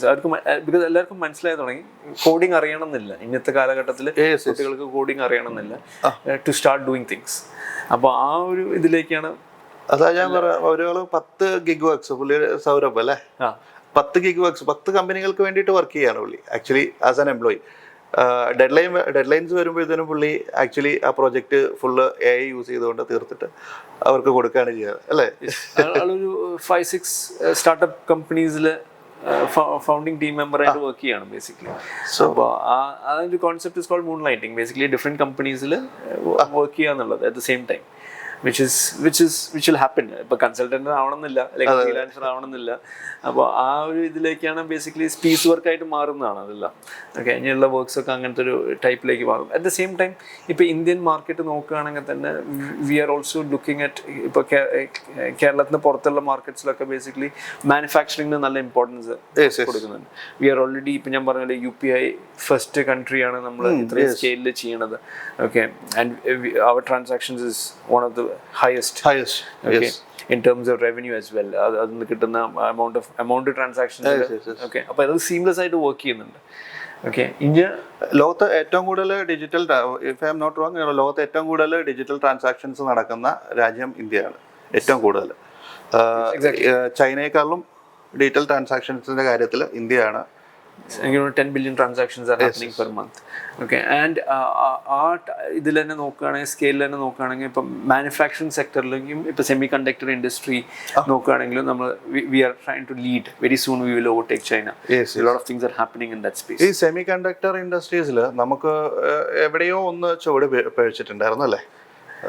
എന്തൊക്കെയോ ഒരു ചെറിയ ക്രൈസിസ്. അത് മെയ്ഡ് ഇൻ ഇന്ത്യ എന്നുള്ള ഒരു ഇതിൽ വന്നപ്പോൾ ഉണ്ടായിരുന്ന ചലഞ്ചസ് ആണ്. പക്ഷെ അത് എനിക്ക് തോന്നുന്നു അവർ ആ മെയ്ഡ് ഇൻ ഇന്ത്യയുടെ ക്രൈറ്റീരിയാസ് ഇപ്പോൾ ക്ലിയർ ചെയ്തിട്ട് ഇപ്പോൾ lot of things are happening. Okay, അപ്പോൾ മാനുഫാക്ചറിങ് സെക്ടറിൽ കുറേ സംഭവങ്ങൾ നടക്കുന്നുണ്ട്. ഇപ്പോൾ ടെസ്ല, ആപ്പിൾ, അവർക്കൊക്കെ basically they want to come down to India to do the manufacturing. Yes, അപ്പോൾ അവിടെ ഇതൊക്കെ എന്താ എങ്ങോട്ടാ പോണെന്ന് വെച്ചാൽ ബേസിക്കലി ജോബ്സ് ക്രിയേറ്റ് ആവണം. Okay, so new jobs are being created for these kind of things, which is good for the Indian economy, which is good for Indian engineers. Okay, അതേപോലെ തന്നെ ഇപ്പൊ നമ്മൾ ഓൾറെഡി ഒരു 5G enabled country ആണ്. Okay, by Modiji പറഞ്ഞത് by 2030 we will have 6G as well. Okay, അപ്പോൾ 4G to 5G എന്താണ് difference എന്ന് വെച്ചാൽ 20 times faster ആണ് സ്പീഡ്. നമുക്ക് ഇപ്പൊ തന്നെ കാണാം. ഇപ്പോൾ യൂട്യൂബ് വീഡിയോസ് കാണുമ്പോൾ പഴയ ബഫറിംഗ് ഒന്നും ഇല്ല. ഇനി അത് 6G ആയി കഴിഞ്ഞാൽ കുറച്ചും കൂടി 1000 times ഫാസ്റ്റർ ആയിരിക്കും. അപ്പോൾ കുറേയൊക്കെ സാധനങ്ങൾ ഇപ്പോൾ വീട്ടിലിരിക്കുന്ന ഓരോ ഇലക്ട്രോണിക് ഐറ്റംസും പെട്ടെന്ന് തന്നെ നമ്മൾ പക്ഷേ ഞാൻ ചോദിക്കുന്നത്, ഒരു 6G എന്ന് പറഞ്ഞ എക്സ്പെൻസീവ് ആയിട്ടുള്ളൊരു സെഗ്മെന്റിലേക്ക് പോകുന്നതിലും കുറച്ചും കൂടെ എളുപ്പമല്ലേ നമുക്ക് സ്റ്റാർലിങ്ക് പോലുള്ളൊരു ടെക്നോളജി എന്തെങ്കിലും വരികയാണെന്നുണ്ടെങ്കിൽ 6Gയേക്കാളും ബെറ്റർ ആയിരിക്കില്ലേ എന്നുള്ളത്? സ്റ്റാർലിങ്ക് വരും. എന്തുകൊണ്ടാന്ന് വെച്ചാൽ ഇൻഫ്രാസ്ട്രക്ചർ കോസ്റ്റ് ഇൻക്രീസ് ചെയ്തുകൊണ്ടിരിക്കുക. നമുക്കിനെ ചില സ്ഥലങ്ങളിൽ പോകുമ്പോൾ നമുക്കറിയാം അവിടെ 5G കിട്ടുന്നില്ല, 4G കിട്ടുന്നില്ല. We will have to depend on the 2G or things like that. അപ്പോൾ അങ്ങനത്തെ സ്ഥലത്തേക്ക് Starlink will be useful. Because അതിന്റെ സബ്സ്ക്രിപ്ഷൻ റേറ്റ്സും കുറച്ച് ഹൈ ആയിരിക്കും. ബിക്കോസ് അവിടെ ഇൻഫ്രാസ്ട്രക്ചർ ഇല്ലാത്തത്. ബട്ട് അതിലേക്ക് കുറച്ചുകൂടി ടെക്നോളജി ഡെവലപ്പ് ആവാനുണ്ട്. But it will happen. But I think 6G will come first before this. അവിടെ റിമോട്ട് ഏരിയാസിലായിരിക്കും ഈ ഒരു സ്റ്റാർലിങ്കിന്റെ ഉപകാരം. ഈ സ്റ്റാർലിങ്ക് എന്ന് പറഞ്ഞു കഴിഞ്ഞാൽ എല്ലാവർക്കും അറിയണമെന്നില്ല സ്റ്റാർലിങ്ക് എന്താണ് എന്നുള്ളത്. സ്റ്റാർലിങ്ക് എന്ന് പറഞ്ഞാൽ ആക്ച്വലി നമ്മൾ പണ്ട് DTH ഒക്കെ വീട്ടിൽ ഉപയോഗിക്കുന്നില്ലായിരുന്നു.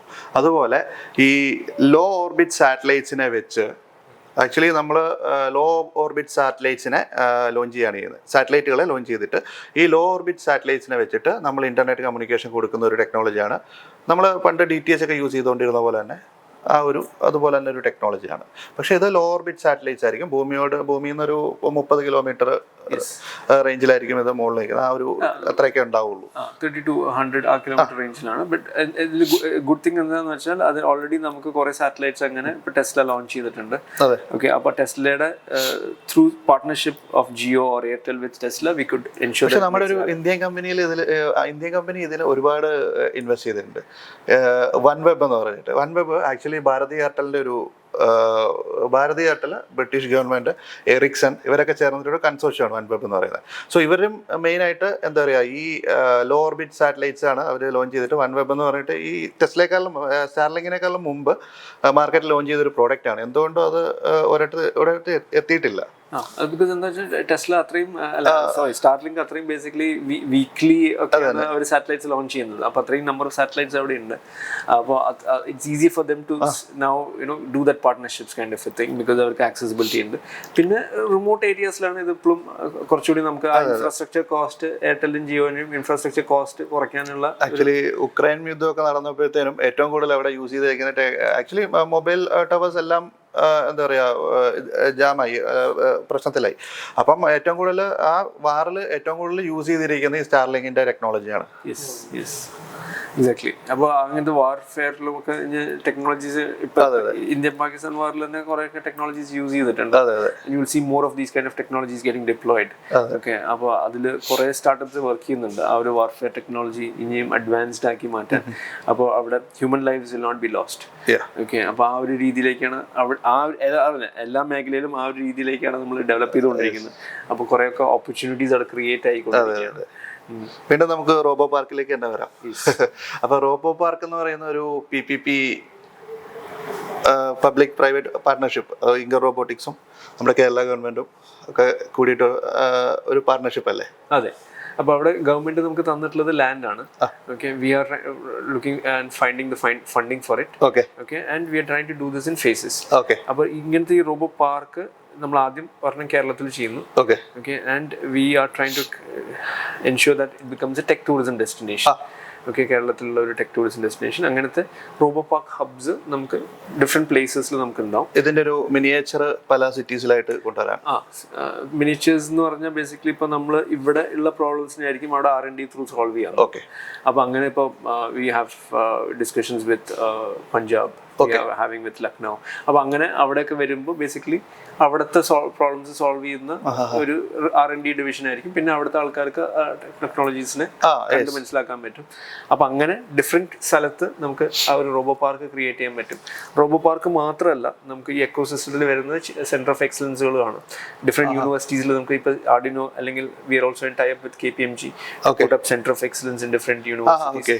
അപ്പോൾ അങ്ങനെ നമുക്ക് ആ എക്കോസിസ്റ്റം അല്ലെങ്കിൽ റിമോട്ട് സാറ്റലൈറ്റ് സെന്റേഴ്സ് നമുക്ക് കൂട്ടാൻ പറ്റും. Lot of learning and development as well as R&D can happen.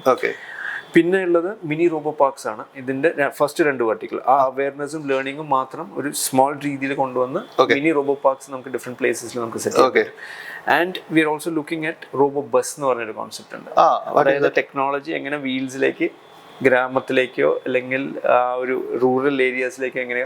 Auto pilot buses ആണോ ഉദ്ദേശിക്കുന്നത്? ഓട്ടോ പൈലറ്റ് അല്ല, ഇറ്റ് വിൽ ബി ഒരു ബസ്സിൽ കുറെ ടെക്നോളജീസ് ഉണ്ടാവും. അത് ഇപ്പൊ നമ്മൾ പണ്ടത്തെ സർക്കസ് കൂടാരൊക്കെ പോലെ അവിടെ തുറന്നു വെച്ച് അവിടുത്തെ ആൾക്കാർക്ക് അത് ഒരു 2-3 ദിവസം അത് എക്സ്പീരിയൻസ് ചെയ്യാൻ പറ്റും. It will go to the next village or town. അങ്ങനെ അത് ഒരു റൂം ചെയ്തുകൊണ്ടിരിക്കും. സോ ഡിഫറെന്റ് പീപ്പിളിന് ആ ടെക്നോളജി കാണാമെന്നുള്ള രീതി അത് എല്ലാ ഗ്രാമങ്ങളിലേക്കും എത്തുക അല്ലേ? എല്ലാ ഗ്രാമങ്ങളിലേക്കും ടെക്നോളജി കൊണ്ടുവരും. ചിലപ്പം ഗ്രാമങ്ങളിൽ നിന്നായിരിക്കും ഇനി അടുത്ത വലിയൊരു എന്താ പറയാ ഒരു വ്യവസായ വിപ്ലവം സംഭവിക്കാൻ പോകുന്നത്. ഇപ്പൊ ശ്രീധർ വെമ്പുവിന്റെ ഒക്കെ കാര്യം പറയുന്ന പോലെ അദ്ദേഹം ഒരു എന്താ പറയാ തമിഴ്നാട്ടിലെ ഒരു ചെറിയ ഗ്രാമത്തിൽ നിന്നാണ് നമ്മളൊക്കെ യൂസ് ചെയ്യുന്നത്. ഇപ്പം ക്രിസ്റ്റഫർ സൈനും സോഹോ തന്നെയാണ് യൂസ് ചെയ്യുന്നത് അല്ലേ? സോഹോ എന്ന് പറയുന്ന കമ്പനിയുടെ തുടക്കം അവിടെ നിന്നാണ്, തമിഴ്നാട്ടിലെ ചെറിയൊരു ഗ്രാമത്തിൽ നിന്നാണ്. അപ്പം വളരെ എന്താ പറയാ ഒരു മിനിമലിസ്റ്റിക് ആയിട്ടുള്ള ജീവിതം മുമ്പോട്ട് കൊണ്ടുവന്ന ഒരു വ്യക്തി. ആക്ച്വലി എന്താ പറയുക, എനിക്ക് പുള്ളിയെ ഭയങ്കര ഇഷ്ടമാണ്. സോ ആക്ച്വലി പുള്ളി വെളിയിലേക്കൊക്കെ പോകുന്ന ഓട്ടോയൊക്കെ ഓടിച്ചിട്ടാണ് പുള്ളി പോകുന്നത്. ഒരു ഇലക്ട്രിക് ഓട്ടോ ഒക്കെ മേടിച്ചിട്ടുണ്ട്. ഇപ്പോൾ പുള്ളി ആ ഓട്ടോയൊക്കെ വെച്ചിട്ടാണ് ഇറങ്ങുന്നത്. പക്ഷേ ഭയങ്കര ഒരു വിഷണറിയാണ് പുള്ളി, ശ്രീധർ വെമ്പു എന്ന് പറയുന്നത്. അയാളാണ് ഈ സോഹോ എന്ന് പറയുന്ന ആ ഒരു കമ്പനി ബിൽഡ് ചെയ്തതും ഇന്ന് വേൾഡ് വൈഡ് എന്താ പറയുക നല്ല രീതിയിൽ ഗ്രോ ആയി. ഇപ്പം ഈവൻ നമ്മൾ ഇന്ത്യയിലൊക്കെ സോഹോ അഡോപ്റ്റ് ചെയ്യുന്നതിന് മുമ്പ് മറ്റു പല കൺട്രീസിലും സോഹോ ബുക്സും അല്ലെങ്കിൽ സോഹോയുടെ മറ്റ് ആപ്ലിക്കേഷൻസും ഒക്കെ ഒരുപാട് യൂസ് ചെയ്ത് തുടങ്ങി. സോ അതുപോലുള്ള ഒരു എന്താ പറയുക ഒരു വ്യവസായം ഒരു ഗ്രാമത്തിൽ നിന്നാണ് ജനിച്ചത്. അപ്പം അതുപോലെ നമ്മുടെ ഗ്രാമങ്ങളിൽ ഒരുപാട് പൊട്ടൻഷ്യൽ ഉണ്ടാവും. യെസ്, അത് ഞാൻ പറഞ്ഞ അവർക്ക് ഇപ്പോൾ എനിക്കറിയാം കുറേ ആൾക്കാരോട് നമ്മളിതിനെ പറ്റി സംസാരിക്കുമ്പോൾ ഈവൻ സിറോദയുടെ CTO ഉണ്ട്, ഹീസ് ഫ്രം കോഴിക്കോട്. അപ്പോൾ ആളോടൊക്കെ സംസാരിക്കുമ്പോൾ ബേസിക്കലി ആൾക്ക് ഇൻസ്പയർ ആയിട്ടുള്ളത് അല്ലെങ്കിൽ ഒരു ടെക്നോളജി അല്ലെങ്കിൽ സയൻസ് മേഖലയ്ക്ക് ഇൻസ്പയർ ആയിട്ടുള്ളത് ചെറുപ്പത്തിൽ ആൾ പ്ലാനറ്റോറിയൊക്കെ കണ്ടതുകൊണ്ട്. അപ്പോൾ അങ്ങനത്തെ കുറേ ആൾക്കാർക്ക് ആ ഇൻസ്പിറേഷൻ നമുക്ക് ആക്കാൻ പറ്റുകയാണെങ്കിൽ it is well and good for we are able to ignite ആ ഒരു സ്മോൾ മൈൻഡ്സിനെ ഇഗ്നൈറ്റ് ചെയ്യാൻ പറ്റുകയാണെങ്കിൽ നല്ലതാണ്. ബിക്കോസ് അവർ ആ ഒരു ആശയം വെച്ചിട്ടായിരിക്കും പിന്നെ അവരുടെ ഫ്യൂച്ചർ അല്ലെങ്കിൽ ഡ്രീമിങ്. അപ്പോൾ ആ ഒരു അവരുടെ സ്വപ്നങ്ങളിലേക്ക് കടന്നു പോകാൻ പറ്റിയാൽ അത്രയും നല്ലതാണ്. Wings of fire. അപ്പം നമുക്ക് ആക്ച്വലി നമ്മുടെ ഈ ഒരു പോഡ്കാസ്റ്റിൻ്റെ ഉദ്ദേശം എന്ന് പറയുന്നത് നമുക്ക് ഓൺട്രപ്രണർഷിപ്പിനെ മാക്സിമം എന്താ പറയുക പ്രോത്സാഹിപ്പിക്കുക എന്നുള്ളത്. കാരണം നമ്മുടെ നാട്ടിൽ കൂടുതൽ വ്യവസായങ്ങൾ വന്ന് അല്ലെങ്കിൽ കൂടുതൽ സർവീസ് ഓറിയൻറ്റഡ് ആയിട്ടുള്ള ബിസിനസ്സുകളൊക്കെ വന്നു കഴിഞ്ഞാൽ മാത്രമേ നമ്മുടെ നാടിന് പുരോഗതി ഉണ്ടാവുള്ളൂ. അല്ലാതെ എല്ലാ കാലത്തും എല്ലാവർക്കും സർക്കാർ ഒരു ജോലിയും മേടിച്ച് മുമ്പോട്ട് പോകാമെന്ന് വെച്ച് കഴിഞ്ഞാൽ ടാക്സ് കളക്ട് ചെയ്യണം, ടാക്സ് കളക്ട് ചെയ്തിട്ട് വേണം ഇവരുടെ ശമ്പളങ്ങളൊക്കെ കൊടുക്കാൻ. ഇപ്പോൾ ടാക്സ് ക്രിയേറ്റ് ചെയ്യുന്ന ഒരു എന്താ പറയുക ടാക്സ് കൊടുക്കുന്ന ആളുകളെന്ന് വെച്ച് കഴിഞ്ഞാൽ വ്യവസായികളാണ്. സോ ഞാനിവിടെ വേറെ ആരെയും വിഷമിപ്പിക്കാൻ പറയുന്നില്ല, വ്യവസായികളാണ് ഒരു നാടിൻ്റെ നട്ടെല്ലെന്ന് പറയുന്നത്. സോ അപ്പം നമുക്ക് ഇപ്പം അമിത് സാറ് സ്റ്റാർട്ട് ചെയ്തത് അവരുടെ ബിഗിനിങ് സ്റ്റേജൊക്കെ നമ്മൾ കേട്ടു. സോ ഇപ്പം ഒരു ഓൺടർപ്രണർഷിപ്പിൽ എന്തൊക്കെ കാര്യങ്ങളാണ് നമ്മൾ ശ്രദ്ധിക്കേണ്ടത്? അപ്പം നമുക്കെല്ലാം ഞാനൊരു ഓൺടർപ്രണറാണ്, അമിത് സാർ ഓൺടർപ്രണറാണ്, ക്രിസ്റ്റഫർ സായൻ ഒരു ഓൺടർപ്രണറാണ്. അപ്പം നമുക്കെല്ലാം അറിയാം എന്തൊക്കെ സ്ട്രഗിള് കഴിഞ്ഞിട്ടാണ് നമ്മൾ ഈ ഒരു സ്റ്റേജിലേക്ക് വന്നതെന്നുള്ളത്. സ്റ്റില് എന്താ പറയുക കുറേ കാര്യങ്ങൾ നമ്മൾ ഫേസ് ചെയ്യുന്നുണ്ട്. അപ്പം എന്തൊക്കെയാണ് ഓൺടർപ്രണേഴ്സ് ശ്രദ്ധിക്കേണ്ടത്? അവർക്ക് എനിക്ക് തോന്നുന്നു കുറച്ച് കാര്യങ്ങളുണ്ട്. ബേസിക്കലി ഇപ്പോൾ ഞാനൊരു 15 കൊല്ലം ഒരു ജോലിക്കാരനായിട്ടാണ് പിന്നെ ഒരു സ്ഥാപകനായത്. അപ്പോൾ അങ്ങനത്തെ ഒരു ഇതിൽ എനിക്കറിയാം ബേസിക്കലി തോട്ട് പ്രോസസ്സ് കുറേ നമ്മുടെ മൈൻഡ് സെറ്റും കുറേ ആൾക്ക് ഡിഫറെൻ്റ് ആണ്. From entrepreneur mindset and also ജോലിക്കാരൻ്റെ മൈൻഡ് സെറ്റ് ഡിഫറെൻ്റ് ആണ്. ഓക്കെ, അപ്പം ആ ഒരു തോട്ട് പ്രോസസ്സ് എനിക്ക് തോന്നുന്നു നമ്മൾ ചേഞ്ച് ചെയ്യാന്ന് പറഞ്ഞാൽ it takes a lot of time. Okay, it's not easy. Okay, especially നമ്മുടെ നാട്ടിൽ ഇപ്പോഴും കുറേ ആൾക്കാർ PSC എക്സാംസും അങ്ങനെ ആ ഒരു ഗവൺമെൻറ് ജോബ് എന്നുള്ള രീതിയിൽ പോകുന്ന കുറേ ആൾക്കാരുണ്ട്. അപ്പോൾ അവിടെ എനിക്ക് തോന്നുന്നു ഇപ്പോഴും ഇറ്റ് ഡസൻ മേക്ക് സെൻസ്. അതിൻ്റെ ഇപ്പോൾ മാത്ത് എടുത്ത് നോക്കുകയാണെങ്കിൽ അവർ എത്ര ഏൺ ചെയ്യും ഓവർ പീരീഡ് ഓഫ് 20-25 ഇയേഴ്സ്, അതുണ്ടോ ഇല്ലയോ എന്നുള്ളത് ഗവൺമെൻറ് വരുമ്പോൾ ചിലപ്പോൾ അത് മാറ്റാം. അതൊക്കെ അവിടെ കുറേയൊക്കെ ഇപ്പോൾ എന്താ പറയുക സ്റ്റെബിലിറ്റി ഇഷ്യൂസ് ഉണ്ട്. ഓക്കെ, അപ്പോൾ ഇപ്പം ഞാനൊരു ജോലിക്കാരനാകുമ്പോൾ ഞാൻ കുറേയൊക്കെ ഇത് നോക്കിയിട്ടുണ്ടായിരുന്നതാണ്. എന്തിനാണ് ബേസിക്കലി ഒരു റിട്ടയർമെൻറ്റ് ലൈഫ് എന്താണ്, എത്രയാണ് വേണ്ടത് റിട്ടയർമെൻറ്റ് ലൈഫ്, അതെങ്ങനെ നമുക്ക് ബേസിക്കലി ജോലി ഉണ്ടാക്കാം. It becomes very tough. ആ ഒരു കാൽക്കുലേഷൻ ചെയ്യാൻ നോക്കുമ്പോൾ it becomes very tough. Especially private സെക്ടറിൽ ജോലി എടുക്കുമ്പോൾ okay you don't have that kind of ആ ഒരു എന്താ പറയുക മറ്റേ സോഷ്യൽ സെക്യൂരിറ്റി ഒന്നും ഇല്ലല്ലോ, അത് പെൻഷനൊന്നും കിട്ടില്ല.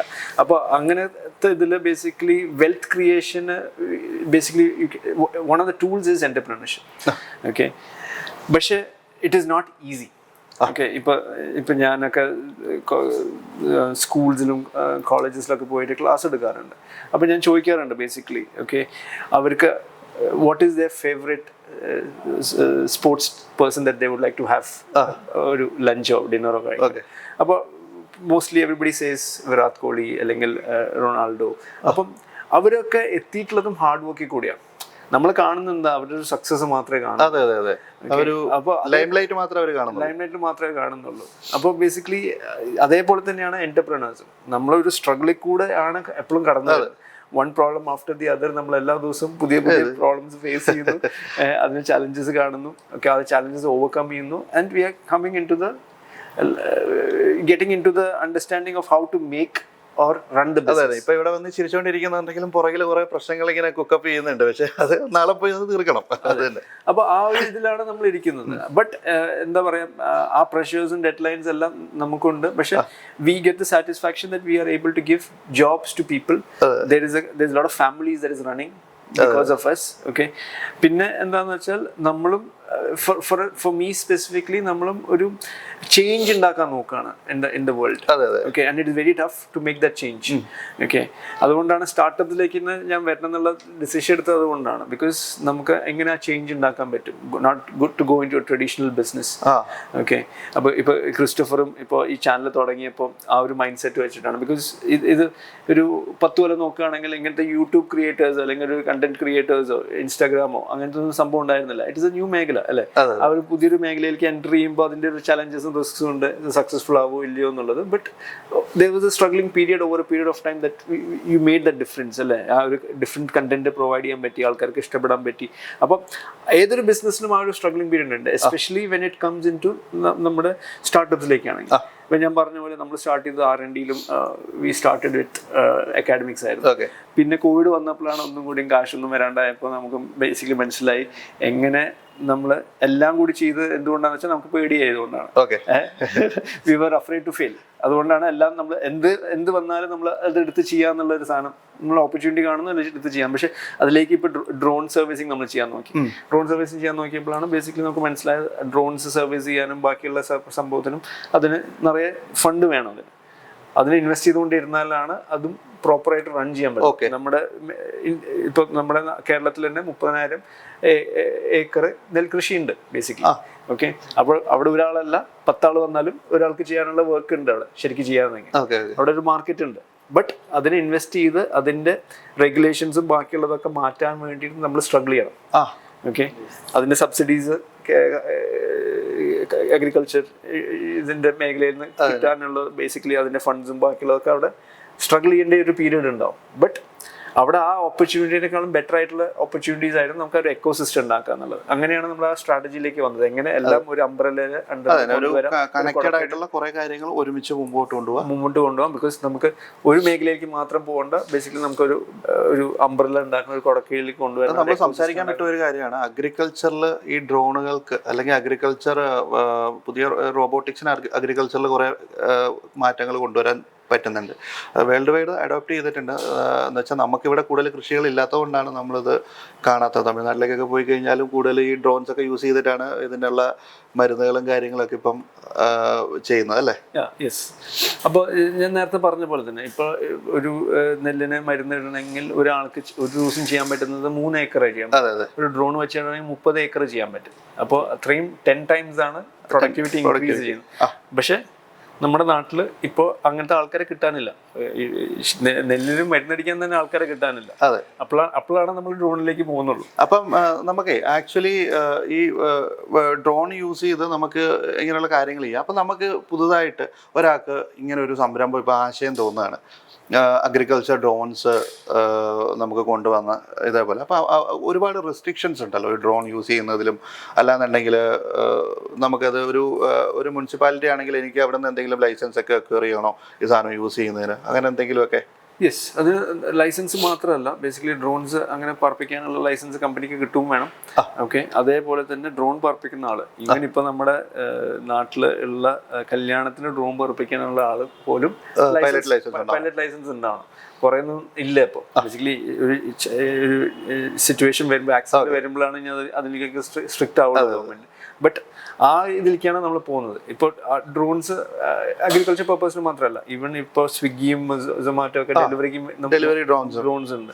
ഡ്രോണിന്റെ അടുത്ത ലെവലിൽ പോകുന്നത് ടാക്സി ലെവലിലേക്ക്. അത് നമ്മുടെ സർല ഏവിയേഷൻ എന്ന് പറഞ്ഞിട്ട് ബാംഗ്ലൂർ ഒരു കമ്പനി ഫോം ചെയ്തിട്ടുണ്ട്, അവർ സ്റ്റാർട്ട് ചെയ്തിട്ടുണ്ട്. സോ അവർ ആക്ച്വലി എയർ ടാക്സീസ് ആണ് കൊടുക്കുന്നത്. എനിക്ക് തോന്നുന്നു 1,500 രൂപ റേഞ്ചിലെങ്ങാണ്ട് അവർക്ക് എയർപോർട്ട് ടു സിറ്റി സർവീസാണ് ഇപ്പം ചെയ്യുന്നത്. പക്ഷെ ഗ്രാജുവലി കുറച്ച് കൂടെ പ്രൈസി ആവുമായിരിക്കും. ഇപ്പോൾ അത് ഇൻട്രൊഡക്ഷൻ ഓഫറൊക്കെ ആയിരിക്കും. പക്ഷേ എന്ന് പറഞ്ഞാൽ അത് ആക്ച്വലി ബാംഗ്ലൂർ സിറ്റിയെ വെച്ച് നോക്കുമ്പോൾ അതൊരു ഭയങ്കര റെവല്യൂഷനാണ്. കാരണം സിറ്റിയിൽ നിന്ന് എയർപോർട്ടിലേക്ക് വരണമെങ്കിൽ ഏകദേശം 35 to 40 കിലോമീറ്റർ, എനിക്ക് തോന്നുന്നു അതിൽ കൂടുതലുണ്ടെങ്കിലേ ഉള്ളൂ. അത്രയും കിലോമീറ്റേഴ്സ് നമ്മൾ സിറ്റിയിൽ നിന്ന് റൈഡ് ചെയ്യണം. അത് ആ ഹെബ്ബാൾ കഴിയുന്നവരെ ആക്ച്വലി ആ സിറ്റിക്കകത്തുനിന്ന് വെളി വരിക എന്ന് പറഞ്ഞാൽ ഒരു ഇലക്ട്രോണിക് സിറ്റിയിൽ നിന്ന് അങ്ങേ അറ്റത്തുനിന്ന് ഇങ്ങേ അറ്റത്ത് ഹെബ്ബാൾ വരെ വരിക എന്ന് പറഞ്ഞു കഴിഞ്ഞാൽ ഏകദേശം ഒരു 1.5 മണിക്കൂർ 1.25 മണിക്കൂർ സമയമെടുക്കും. ചില ദിവസങ്ങളിൽ മഴയൊക്കെ പെയ്തിട്ടുണ്ടെങ്കിൽ ഈ 1.25 മണിക്കൂർ എന്നുള്ള 2.5 മണിക്കൂർ 3 മണിക്കൂർ പോകും.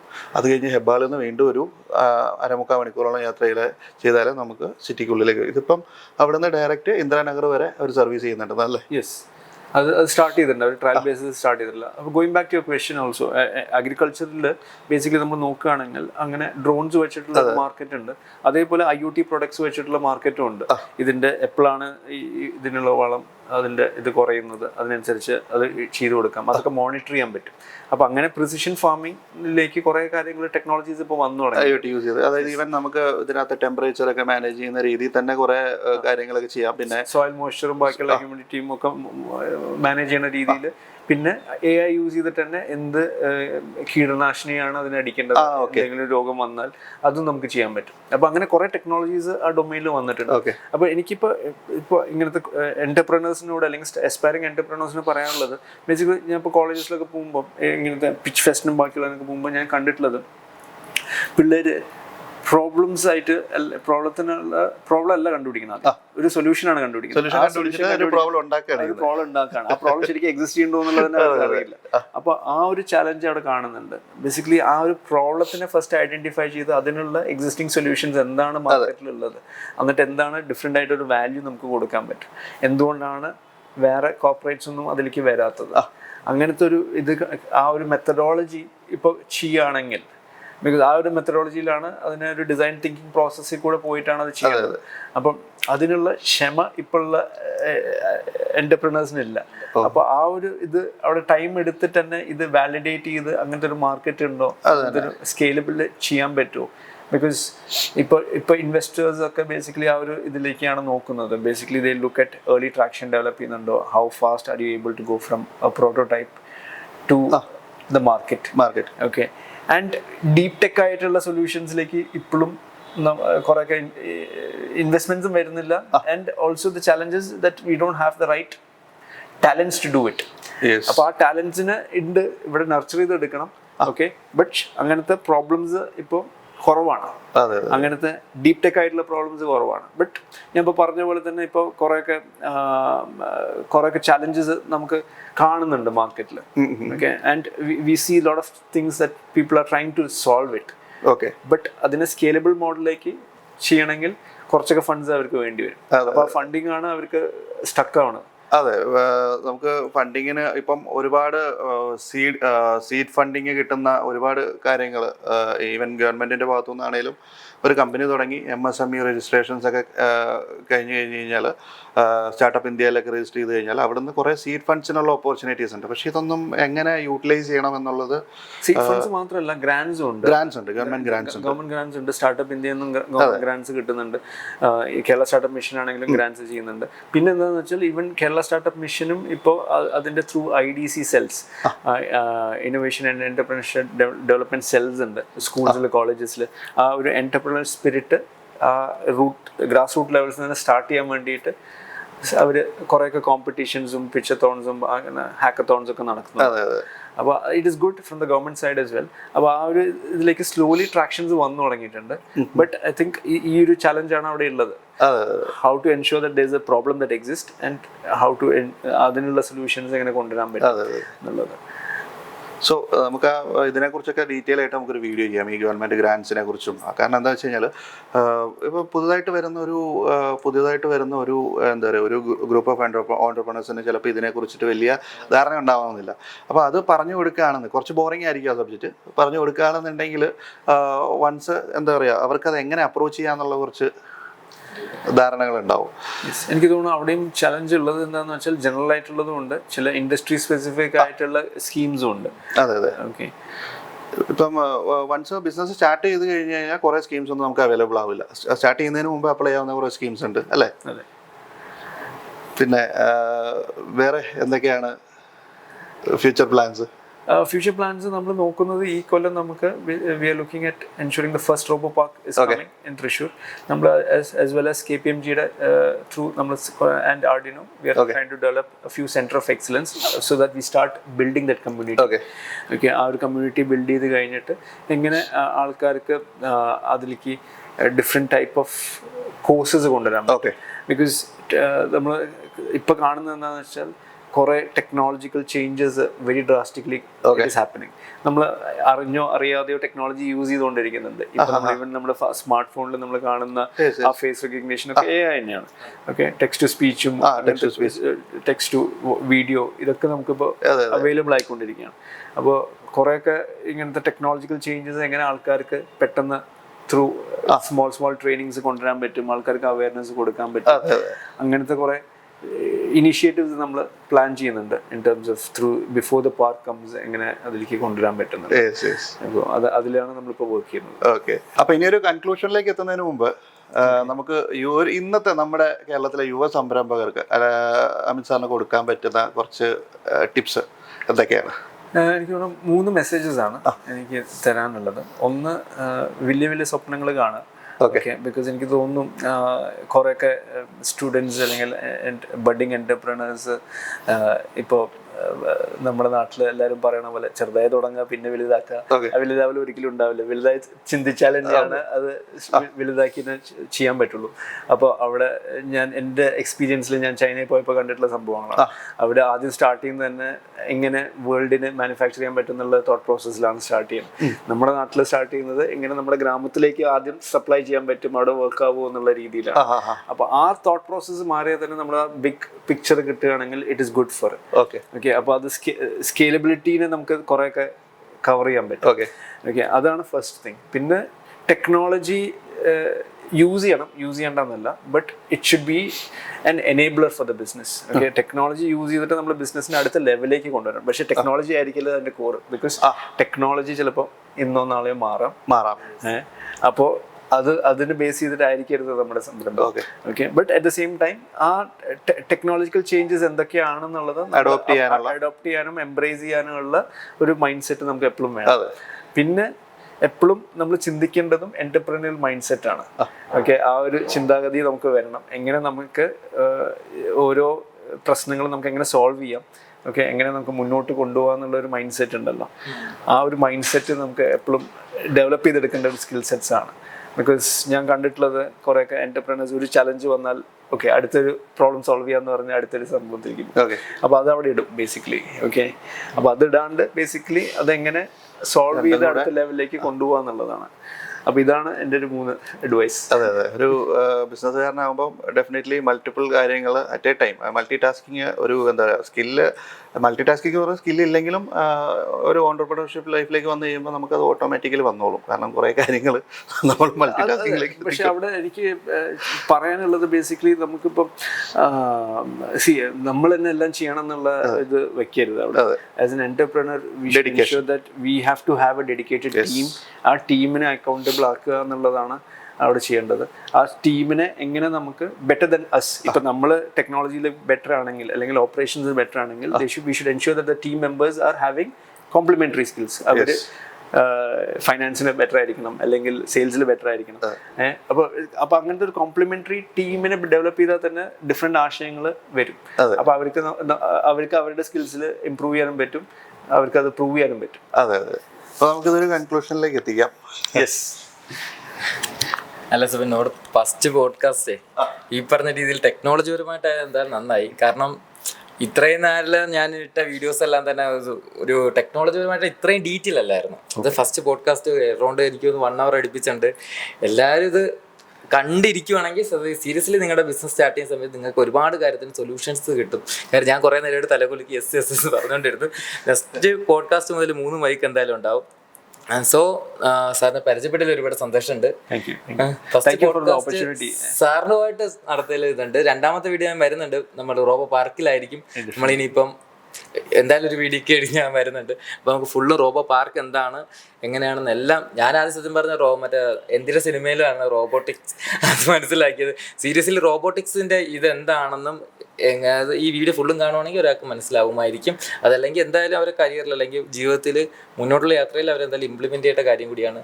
എനിക്ക് ചോദിക്കാനുള്ള ഒരു കാര്യം കൂടി എന്ന് വെച്ചാൽ ഈ റോബോട്ടിക്സ് ഈ മേഖലയിലോട്ട് വരുന്ന ആൾക്കാർക്ക് ജോലി സാധ്യത അതേ കണക്കിന് ബിസിനസ് സാധ്യത ഇഷ്ടം പോലെ ഉണ്ടോ?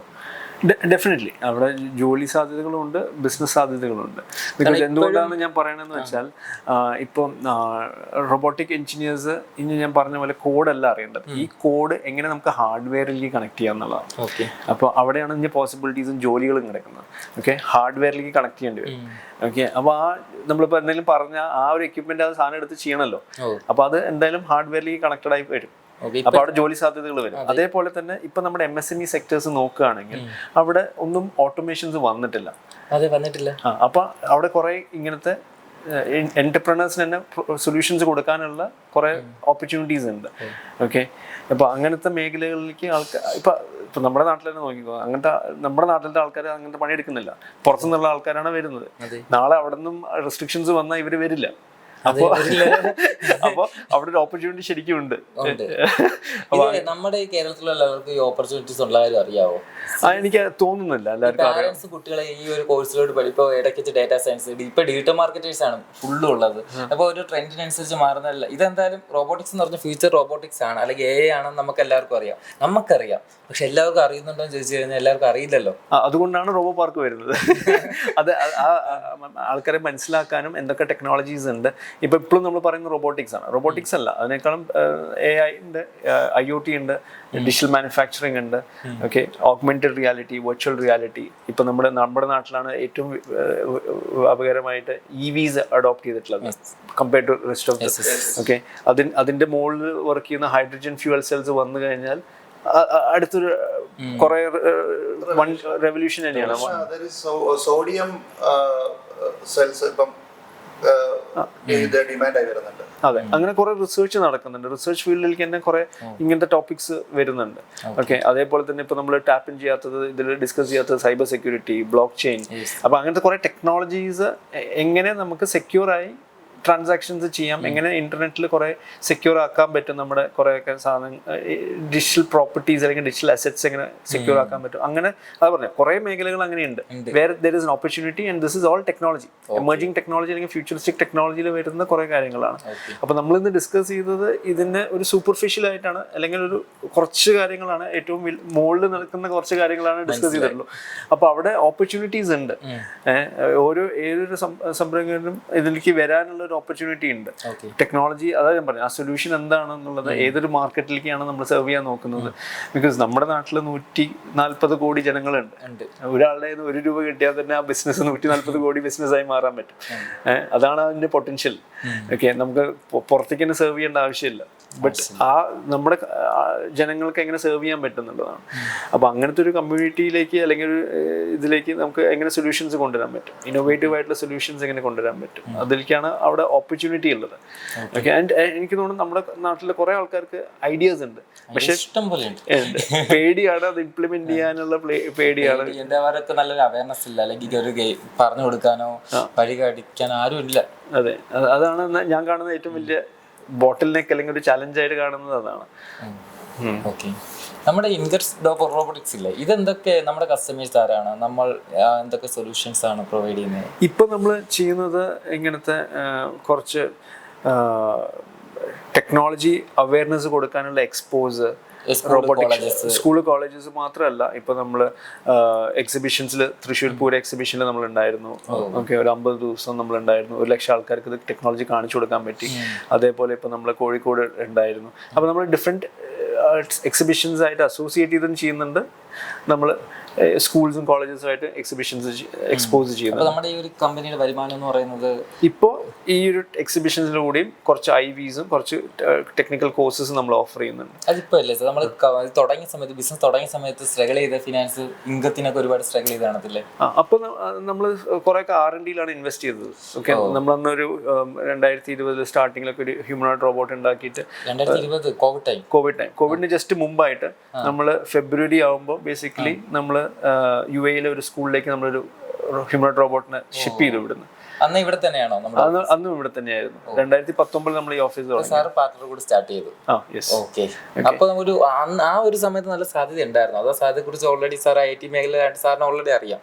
ഇവിടെ കേരളത്തിൽ ഇംപ്ലിമെന്റ് ചെയ്ത് എങ്ങനെ ഉണ്ടായിരിക്കും എന്ന്? അതിപ്പോ കുറച്ചു നേരത്തെ സബിൻ പറഞ്ഞ പോലെ തന്നെ നമ്മളും ഒരു Tier 3 സിറ്റി അല്ലെങ്കിൽ തൃശ്ശൂർ എന്നൊരു ഗ്രാമത്തിനെ അടുത്തൊരു ലെവലിലേക്ക് ശ്രീധർ വെമ്പു സാർ ചെയ്ത പോലെ, സോഹോനെ തെങ്കാശിയിൽ നിന്ന് സ്റ്റാർട്ട് ചെയ്ത പോലെ നമ്മൾ തൃശ്ശൂരിൽ നിന്ന് സ്റ്റാർട്ട് ചെയ്ത് അടുത്തൊരു ലെവലിലേക്ക് കൊണ്ടുപോകണം എന്നുള്ളൊരു ആശയത്തിലാണ് നമ്മൾ സ്റ്റാർട്ട് ചെയ്തത്. പിന്നെ തൃശ്ശൂർക്കാരനായതുകൊണ്ടും നമുക്ക് എല്ലാവർക്കും ആ ഒരു ആഗ്രഹം ഉണ്ടായിരുന്നു തൃശ്ശൂരിൽ തന്നെ സ്റ്റാർട്ട് ചെയ്യണം എന്നുള്ളത്.